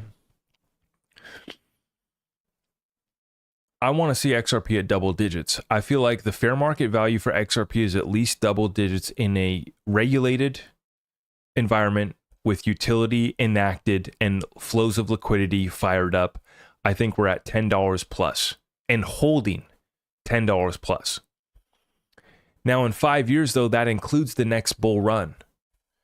And the next bull run, the conservative predictions have us at anywhere from 10 to 30 trillion, which is interesting because the trajectory of our current cycles, they've been growing at a rate that's basically declining from the previous bull run, right? So last time we 3x'd from the previous highs. This time we're kind of expecting the same thing, maybe a 2 to 3x for most cryptos like Bitcoin, going to I have predictions of 120 to 150,000 Bitcoin for this cycle. That's my expectations. I don't think that it goes to 200,000. I don't think that it goes to $1 million this bull run. I think that it'll do 120 to 150. And by the way, what happens to the Bitcoin narrative if Bitcoin doesn't hit 100,000 this bull run? That's going to be a massive problem for them, because really all that is backing Bitcoin is narratives, which is fine. It's just, let's call it for what it is. There is no utility. All there is a narrative. It's a very strong one. It's a very powerful one. And that's fine. Have fun holding your Bitcoin. There's nothing else you can really do with it. But with that being said, this bull run, Brad Garlinghouse predicts 5 trillion by the end of this year. And it's very likely that this bull run probably continues into next year as well, too. Just based off the fact that this election year kind of concludes. There's so many countries that are having an election this year. It's dozens upon dozens of countries that are going through an election cycle. And you're seeing what's happening in France, where the elections, the chaos, the uncertainty is causing the market to pull back in a major way. And I predict that we'll see the same thing there's a fly flying around in here. This thing, I'm gonna have to smack a fly live on camera here. Lost my train of thought here. Yes. Yeah. Exactly. Yeah. We were talking about the size of this market. So guys, this is the thing. 5 to 6 trillion by the end of this year. We roll on into next year. That's a conservative price prediction from Brad Garlinghouse. I think that we can probably bank on that. I don't think that Brad comes out and says these things without knowing where this is going and them having some interesting levers to pull at Ripple, to say the least, right?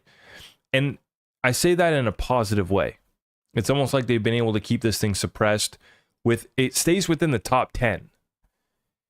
And that's what's so interesting about XRP is if it was dead, it would be out of the top 10. It already would have died out. It would have got that pump and then it would have died off. But the fact that it stayed within the top 10 this long for 10 plus years speaks volumes compared to the rest of the space, which comes to the top 10 and then leaves. Comes to the top 50, leaves. And not just like leaves at the top 50, but dies. Many of these projects. And if they don't technically die, no one declares, no one signs the death certificate on these projects, but they go to dang near zero and they don't recover ever again. That's many of the projects in this space. Compare that with XRP, which has been able to keep this spot, hold this spot, And the comments coming from Brad over the past, well, just the past few months, even what I heard he was saying in XRP Las Vegas. In XRP Las Vegas, someone asked him, what should I do here? Basically, I'm struggling. Should I sell my XRP? What should I do to make it through what we're kind of going through right now? And Brad said very simply, I wouldn't let go of my XRP before the end of this year. That's what he said. That's what Brad Garlinghouse said. Now, what that means is, as far as XRP price, I don't know. But the fact that he was willing to say that, the fact that he was willing to show up in Vegas and shake our hands and say something like that. I heard whispers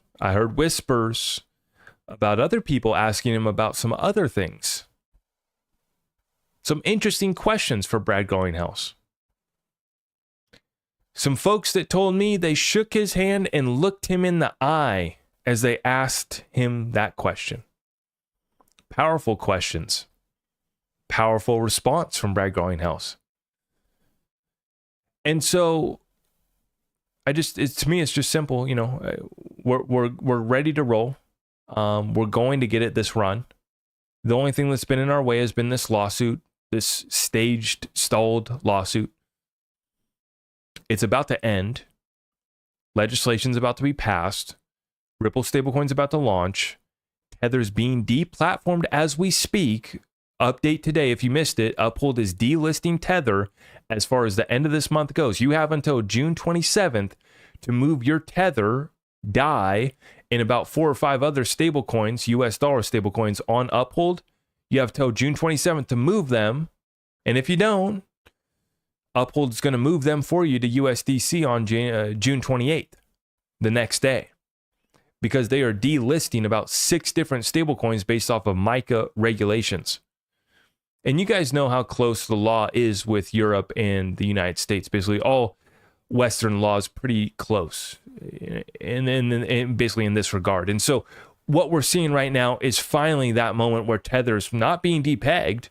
We're not finding out that they don't have reserves, as many of us have suspected, but we're seeing that they're being deplatformed.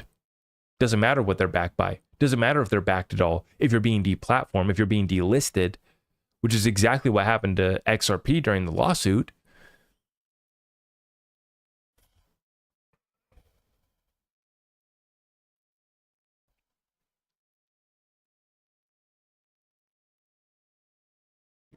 What is Sologenic and Corium? Yeah, I should do an update on Sologenic and Corium. They've been around for a while. Haven't done anything that's really impressed me, if I'm going to be honest, but Corium is starting to do some bridges and basically trying to bring some utility. Yeah.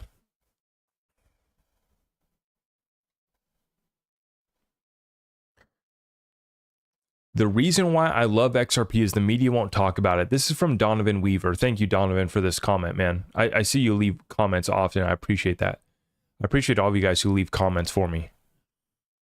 I read all your guys' comments on YouTube. I don't read all the comments on TikTok. It's unfortunate, but TikTok's just full of too much spam. I basically just go on to delete spam content and try to clean up my comments on TikTok. I can't even read them.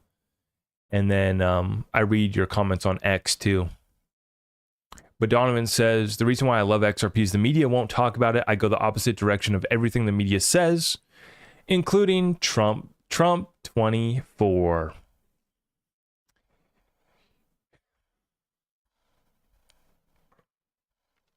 Here's the thing. You guys know I've been talking about this. A transfer of wealth started under the previous administration. A transfer of wealth will continue, no matter who gets elected. But you have to be prepared for both ways. You have to be hedged both ways. If Trump gets elected, what's going to happen? If something else happens, yeah, I mean, let's hedge, right? And what an interesting situation we are here in the United States. What do you guys say? in that regard, though, of the mainstream media is not going to tell you until it's already late, and then it's going to be a lie too. By the time that they get the talking point delivered to them, okay, let's notify the masses, it's already too late, and it's definitely going to be a lie or a half truth. At best, they'll give you 50% of what actually matters, right? Stu, I see you making funny comments. Christy says that 90% of crypto will go away, 100%. Sologenic is doing a lot. They created an ISO 222 compatible platform in combination with real stocks. I want to see more tokenized on that chain, though. That's the only thing, is that they've created utility. We need to see adoption from institutions and people that are bringing big money on board. And, you know, it's interesting because BlackRock and Citadel just announced their new stock exchange going to be launched in Texas. And so you're starting to see, you know, decentralized exchanges are continuing to grow, but the old system is also updating their stock exchange as well, right? And the main reason why I think that tokenization of stocks and all these assets comes to blockchain is the settlement and real-time price discovery. Instead of having to wait for T2, T1, right? They're all celebrating. Gary Gensler is celebrating the fact that the markets got updated to T1, which means your transaction today, gets actually settled tomorrow. Like, that's something to cheer about when we have DLT technology that can settle in 3 seconds.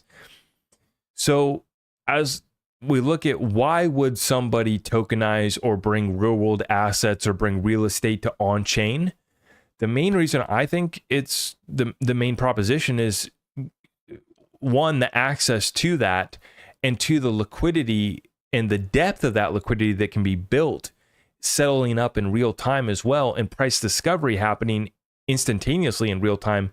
That's what's going to be the main sell point and proposition to bringing these assets on chain. And you're going to need a chain that can scale. You're going to need a chain that's fast, and there's going to be a battle to, the lowest fees as well. This is why I like these platforms that have low transaction fees and are built to scale up a lot more than what we got currently settling on these ledgers right now. What we have settling on most of these ledgers right now actually is far less than what's being settled on Visa, and the actual, flows of liquidity right now is actually quite a bit more transactions than what's taking place on these ledgers. But that's just a matter of there being more volume over there. As that volume moves to DLT, we need to be able to make sure that it can scale.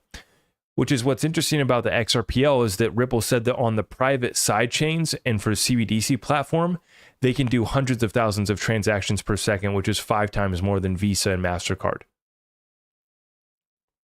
Visa and MasterCard has capabilities of doing about 20,000, basically 20 to 25,000.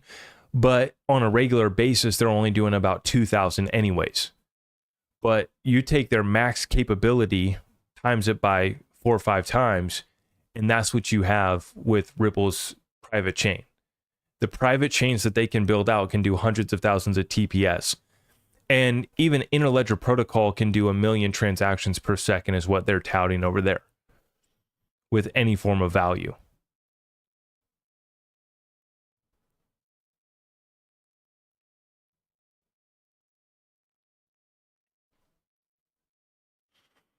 JTank20 says this will be the last retail cycle. Utility will be fully enabled by Q4 2025. Yeah.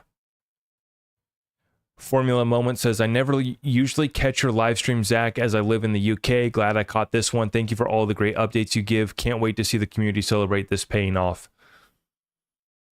Me neither, man. And it's going to be fun to have a party. XRP Vegas, we'll have another proper party, whatever we'll do. That'll be a good time too. But what I'm excited for right now, and what I love to see that's taking place right now, is folks that are preparing for that wealth right now.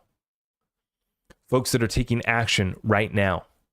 Folks that are establishing entities, trusts right now. Right? This is what's going to separate us from the rest of the meme coin millionaires that make a bag and then basically end up giving it right back to somebody else.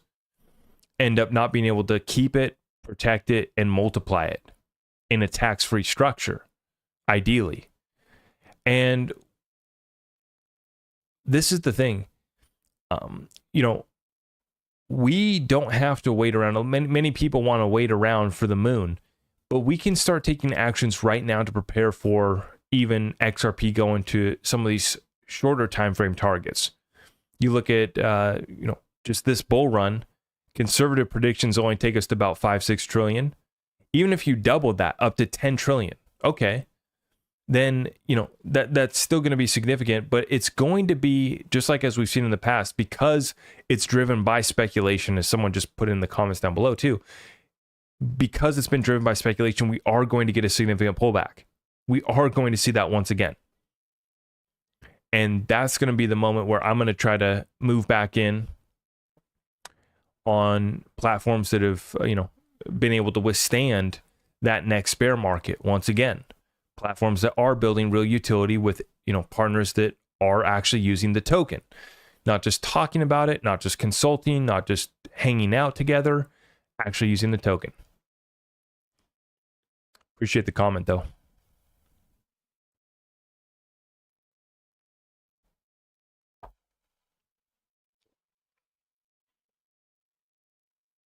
The chart guys will be out of business. Yeah, right. After this stabilizes, there may always be some form of, chart analysis to do, though. I mean, you look at these commodities, these are charts that go back quite a ways, and there's some analysis to do on the technical front. But I agree, just as far as, really, I think that what's going to end is the pump and dump groups, basically, and the different meme coins and all that activity. That's going to come to an end because the regulations are going to be there. And the SEC is going to make it very clear that they're, are going to be coming after the projects that do that sort of activity. They've already started. If you're a little pump, if you're an Iggy Azalea, if you're whoever else is launching meme coins, you might be able to get away with it if you've, already gotten on the inside, if you've already been initiated. But if you're just Joe Blow pumping and dumping a meme coin, I think that you're going to build a case against yourself that they eventually will be able to use against you, because they're going to be deploying AI to scan these blockchains and monitor these blockchains in real time. That's where this technology goes. It's like, so these games that are being played right now, they will not be played forever. And I think that there's a lot of people that are going to be caught off guard when the AI bots, combined with an SEC that, quite frankly, still has plenty of resources and has no signs of going anywhere because the DC situation doesn't want to change, right?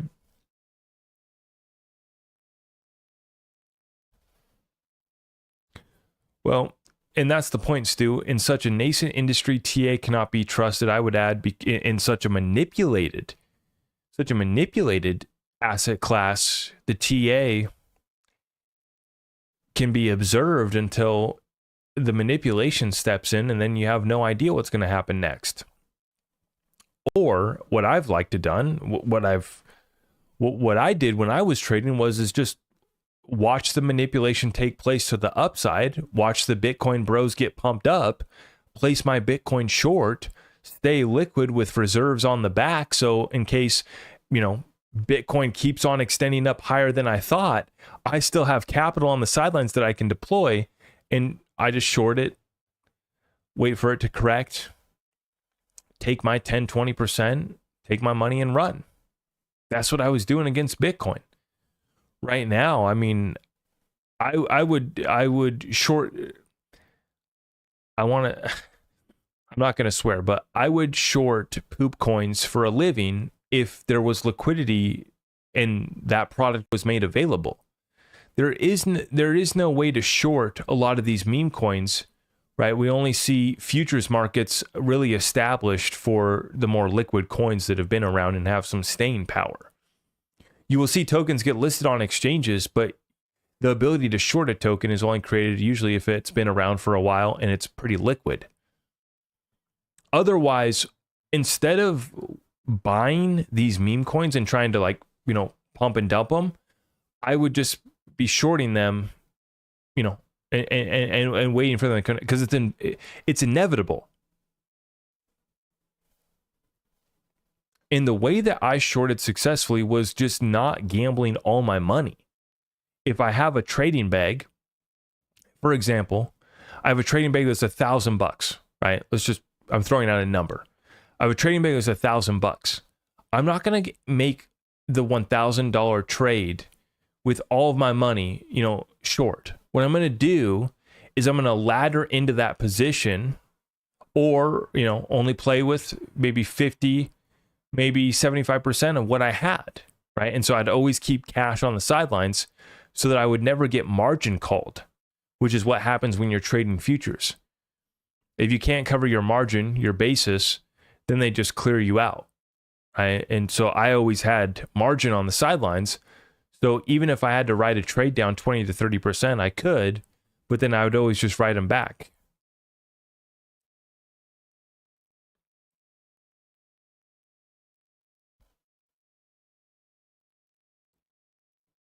They will be surprised when they get that letter from the IRS. Well, that would probably be the least of their concerns, is just not paying their taxes, right? The other problem that they're going to have is fraud and other serious, you know, securities violations. That's what I would be worried about for so many of these guys behind these projects.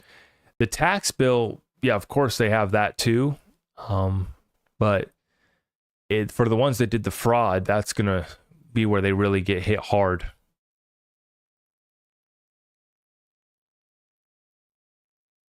Dollar cost shorting, Peaky, that's pretty much what I did. I would be doing that against all these meme coins, but there's no futures product for these meme coins. The only place that you can buy these meme coins really is on these dexes. Solana has a dex, it sucks. Has a couple wallets, they suck.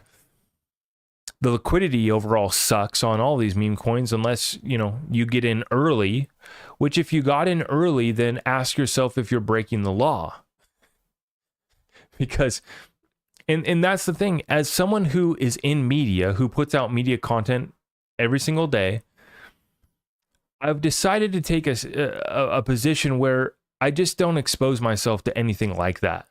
A lot of the times, like a new project that I come across, I'll actually buy it after I have the CEO or someone from the project on my show, or I talk about it publicly, and then I'll go buy it.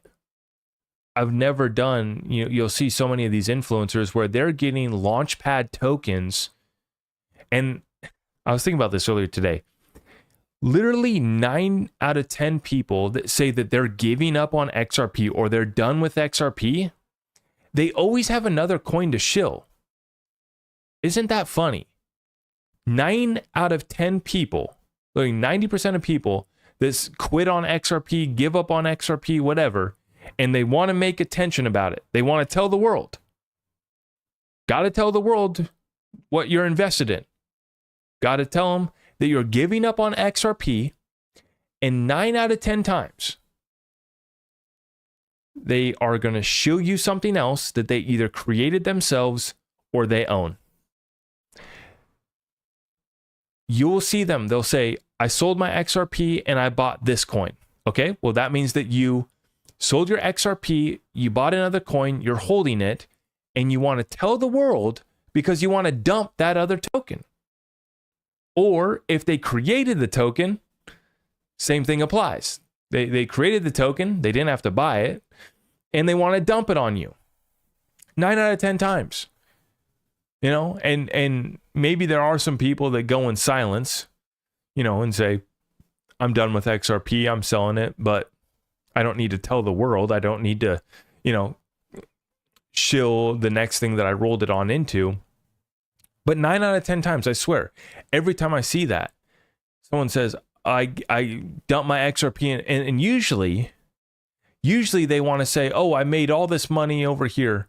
I made way more gains on this versus holding my XRP.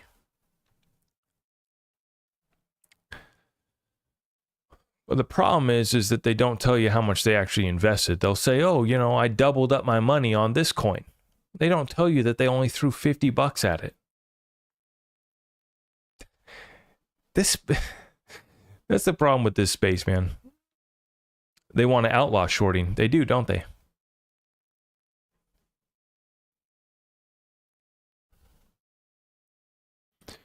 Yeah, peaky exactly. Peaky exactly. When a project founder says that it's not about making money, run. Just run. When the person behind the project says that they don't care about making money, that it's all about the community, bro.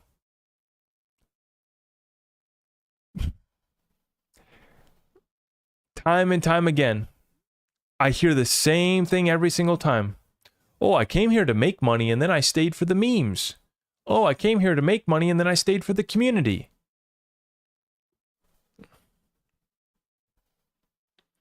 Run. Just run. Just turn away and run. These guys are dumping on you as they speak these, you know, these words of community, and it's not about making money, and I'm not selling. I'm not selling. Watch my wallet. And they'll give you a wallet address that's a fake one that's meant to deceive you, as they, you know, sent the pre-fund over to some other tokens. And all these guys that are doing pre-launch, oh, buy into this pre-launch token offering. It's all securities offerings. It's all investment contracts. Every single one of them. Every single ICO. Every single pre-launch. In fact, I called out a scam token on the XRP ledger, the CTF token, or what is it? CFT? CTF token, I think is what it is. Crypto Trading Fund token. Anyways, I called it out as a scam. And it's funny because I read someone's comment. They said, I made 3 times my XRP on that token. And it's like, well, yeah, man, that's exactly the point. Is that you can still make money on these scams, but most people are going to end up losing. There are going to be some people that do make out and make their money, make their bag, but the majority are going to lose. Trust me, bro. Yeah, a whole lot of trust me, bros.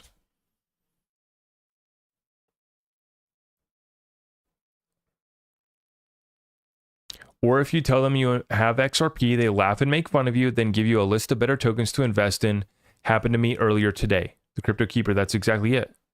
The amount of people that I've talked to that aren't invested in XRP, they know I love XRP. They've never asked, you know, hey, what's your thesis on XRP? Why do you own so much XRP? Never asked that. But they got a little bag of Bitcoin, got a little bag of Ethereum, and it's always the same story. Well, you know, of course I got some Bitcoin. Well, of course I got some Ethereum. Well, why? Why? What's the thesis? The thesis, if they can't explain utility and solving a real problem, the thesis is that I'm going to be able to sell it to someone that's going to buy it at a higher price for me. Period, full stop. Let's not play around. Let's not all try to be friends here. These guys are not your friends. You bought Bitcoin at a price so that you can sell it at a higher price. Period, full stop. You bought Ethereum because it was backed by a lie, it was backed by a free pass, and you think somebody's going to buy it at a higher price. And an ETF is going to launch, and somebody's going to buy it at a higher price from you. That's it. Are real institutions using and adopting the technology? No, they're kind of just playing with it because it's the only option that they have now for smart contracts. And now that all of the layer 2s are starting to take market share from Ethereum, Ethereum, the value proposition remains. The ETF pump is all it had left. And it kind of got that up to about 4,000 and it's already cooled off.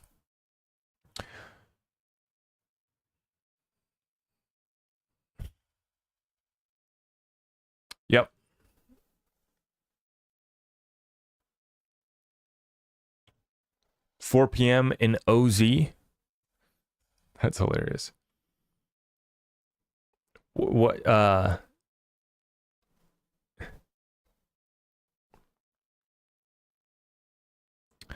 always ask about their token and all they say is it's going up, but no fundamental reasons to keep buying XRP as fundamental, usable, and yeah, 100%. This is the thing.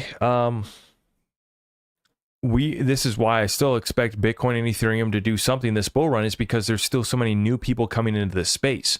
Once our world is made aware of this space, the whole, I gotta have Bitcoin and I gotta have Ethereum, that comes to an end. Because folks are no longer gonna be new to this space. They'll know about crypto, but they'll be trying to find the next new thing. They'll be trying to find what's actually solving a problem, what actually is being adopted, what's actually being used. For now, Bitcoin is being used. Ethereum is being used for now.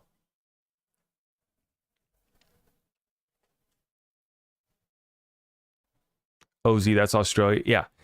That's the thing is so what is it? It's 4 p.m. in Australia? Yeah, 4 p.m. That's right.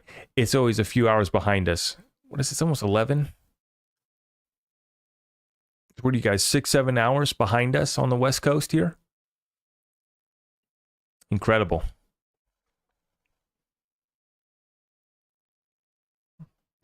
I feel like this is why I have so many Australians in the chat, is because I'm always going live super late for the West Coast. But it's still, dinner time where you guys are at in Australia. Oh, you guys are ahead. That's right. You guys are ahead. My bad. 7 a.m. in the UK.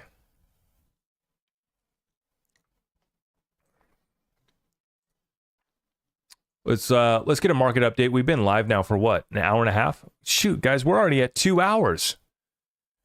2 hours and 2 glasses of wine later. Whoops. Here we are.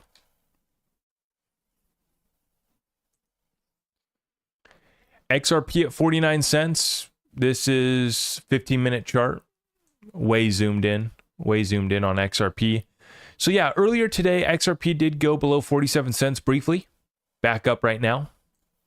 For Bitcoin, it was sub 65,000 down to 64,500. Okay.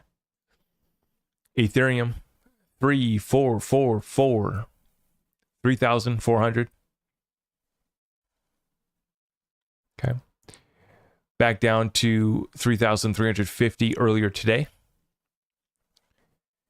And the broader cryptocurrency market down 2.45%, basically down 2.5% today.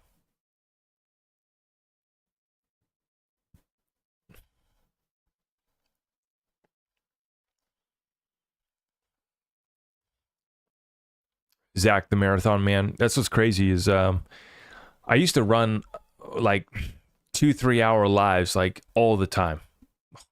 When I first got started 3 years ago, we were running lives 2-3 hours dang near almost every day. I'd go live at the gym. I'd go live while I was driving around. I remember doing a 6-hour live stream on TikTok one Sunday afternoon, a 6-hour live stream. Yeah, J Tank, appreciate that, man. Yeah, I do need to get Patrick Riley back on. He's got some interesting activity taking place over there in his ecosystem. Fly Kiwi says, you can open another bottle, Zach. I have time and your lady's in bed. Man, I think it's about my bedtime. 2 p.m. in Asia. Mark, appreciate that. Where are you guys at? Let's get a quick check-in. Let me know where you guys are at in the comments down below. If you guys haven't already, please make sure you like this video, share it out far and wide for me. I can't wait to read the comments in the morning. Every single time I post a late night live show that goes like over an hour, it's like hour and a half or 2 hours in the case of tonight. Every morning I wake up to comments and people get all mad No way I'm watching a 2-hour live show. Like, okay, dude, I'm not forcing you to watch a 2-hour live show. Obviously, it's not a 2-hour full update. I was just hanging out and having a good time with my peeps. I'm not forcing you to watch my 2-hour live show. Don't worry, I'm going to post some 10-minute clickbait for you later today.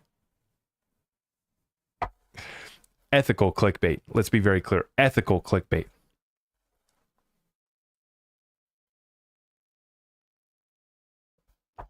$6 p.m. in New Zealand. Costa Rica. Let's go. Great Barrier Reef, North Carolina. It's almost 7 a.m. in the UK. Sydney, Australia. Vegas in the house. Edward, I see you.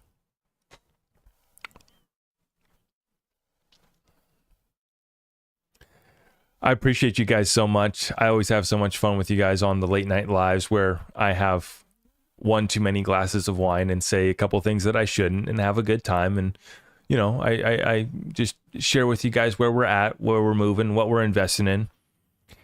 And you guys know, you guys can only reach out to me at zachrector.com. Please be safe right now, guys. You know, speaking of the scammers and all this crap, it's all coming to an end, but in the meantime, it's still heavy and it's only going to pick up. And our community's under attack in particular.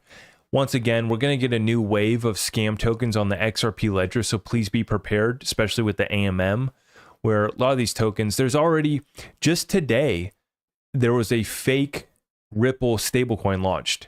Basically, somebody trying to take advantage of the fact that Ripple's launching their stablecoin, right?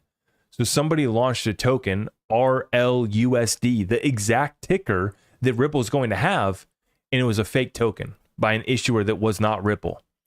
That's what you got to verify on all of these XRP ledger tokens is who is the issuer.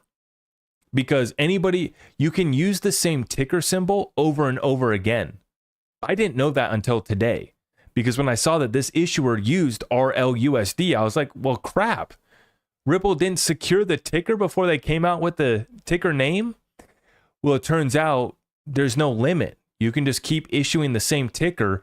What you got to watch for is the issuer. So you're going to want to make sure that it's a verified issuer, that they've done KYC. And when Ripple launches the stablecoin, you will know that it's the Ripple stablecoin. But of course, scammers taking advantage of it. I've seen all sorts of crazy scams here of late. Missy, I appreciate you so much for dropping another super chat and the dancing emoji.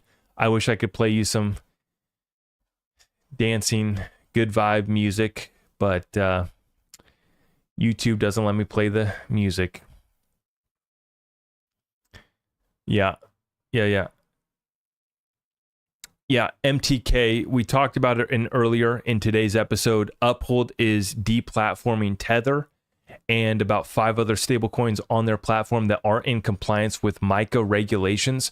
MiCA regulations going into effect at the end of this month. And so you're starting to see exchanges like Uphold that are literally announcing right now today that Tether is going to be deplatformed from Uphold. So think about this. Uphold keeps XRP listed all throughout the fight. God bless them. They allowed us to keep stacking that XRP, and now Uphold is going to be one of the first to deplatform Tether. And I'm watching, you know, it's going to be interesting to see where all Ripple stablecoin is made available. I do expect it to be made available on Uphold because Uphold has already been added to the on-demand liquidity network with Ripple.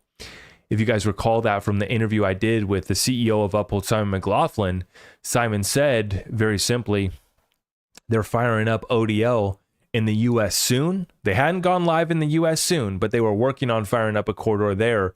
But they've already gone live in the UK and Europe for on-demand liquidity, and Uphold has been added to Ripple's on-demand liquidity network as a platform that can be used for off-ramp capabilities, right? It's that last mile that's the most difficult.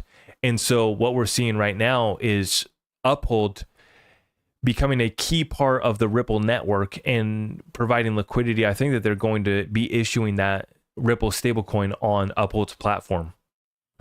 And so when you have the ability to hold that stablecoin issued by Ripple and that ability to earn a yield, that's when it's game on. all the rest of the space that's promising all this crazy stuff, that's not what we're interested in, right? We want sustainable yield. Where is the yield being generated from? If you don't know where the yield is being generated from, you are probably the yield. So we need to understand that. And when these platforms come available here, I think it's going to be massive for adding liquidity to the XRP ledger. I plan on holding, if Ripple stablecoin is made available, I plan on holding a good chunk of cash in that Ripple stablecoin, because I predict that it will have good liquidity. So it's like, if you want to buy XRP, you can hold Ripple stablecoin in the meantime, and then you can set orders on the order books to execute when XRP goes down to the price that you want to buy at. And it's going to be a great source of stability, in my opinion. It's going to be a big part of keeping that reserve currency. And so, I mentioned it earlier in this live show. I think that we're going to see the new administration working with Ripple and acknowledging Ripple as helping with their stablecoin to keep the reserve currency status. I firmly believe that that's going to, there's a chance that that actually gets acknowledged by either White House, no matter who gets elected.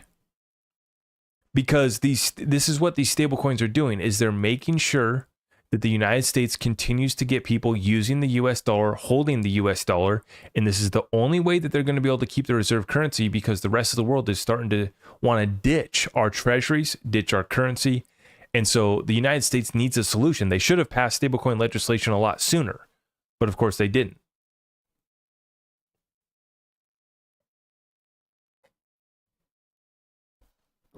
Christy says, thanks for firing me up. As always, Christy, I appreciate you.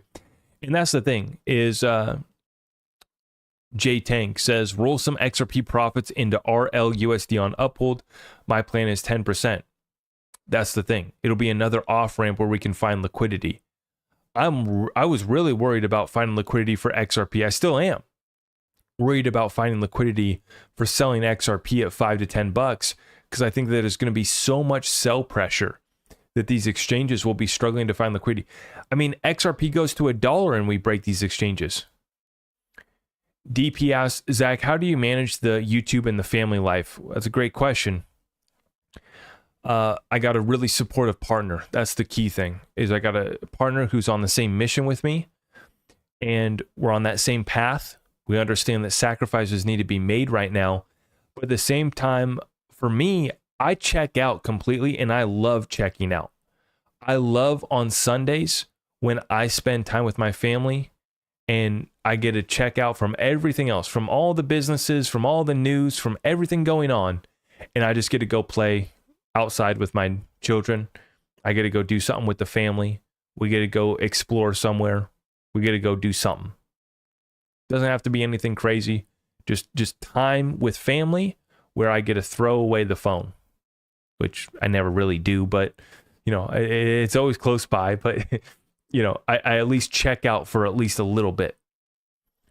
To me, it's been a supportive partner, and two, it's just, once again, when I do go to spend time with family, I try not to be halfway checked in, checked out, right? It's like, let's just drop everything, go hang out with the fam, and thankfully, that's the one thing about working for yourself, is you can always, you make those choices, right? They're work-life choices.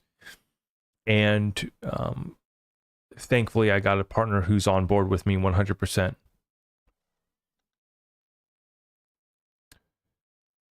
Beer 30 here in AZ. Juan, I appreciate that, man. Yeah, we are finishing up. Appreciate you guys tonight. It's been a lot of fun. The other thing that I do to manage the balance is I stay up until 11 o'clock at night, pretty much every night. And I usually check out, at 10 to 10:30. 10 to 10:30 is usually when I try to do a hard stop at 10 to 10:30. It's like, okay, let's go. Then I go scroll Netflix or, the shows, and I try to find something to watch. Spend most of the time scrolling, don't find anything good to watch, pass out on the couch, and then have to wake up and go to bed.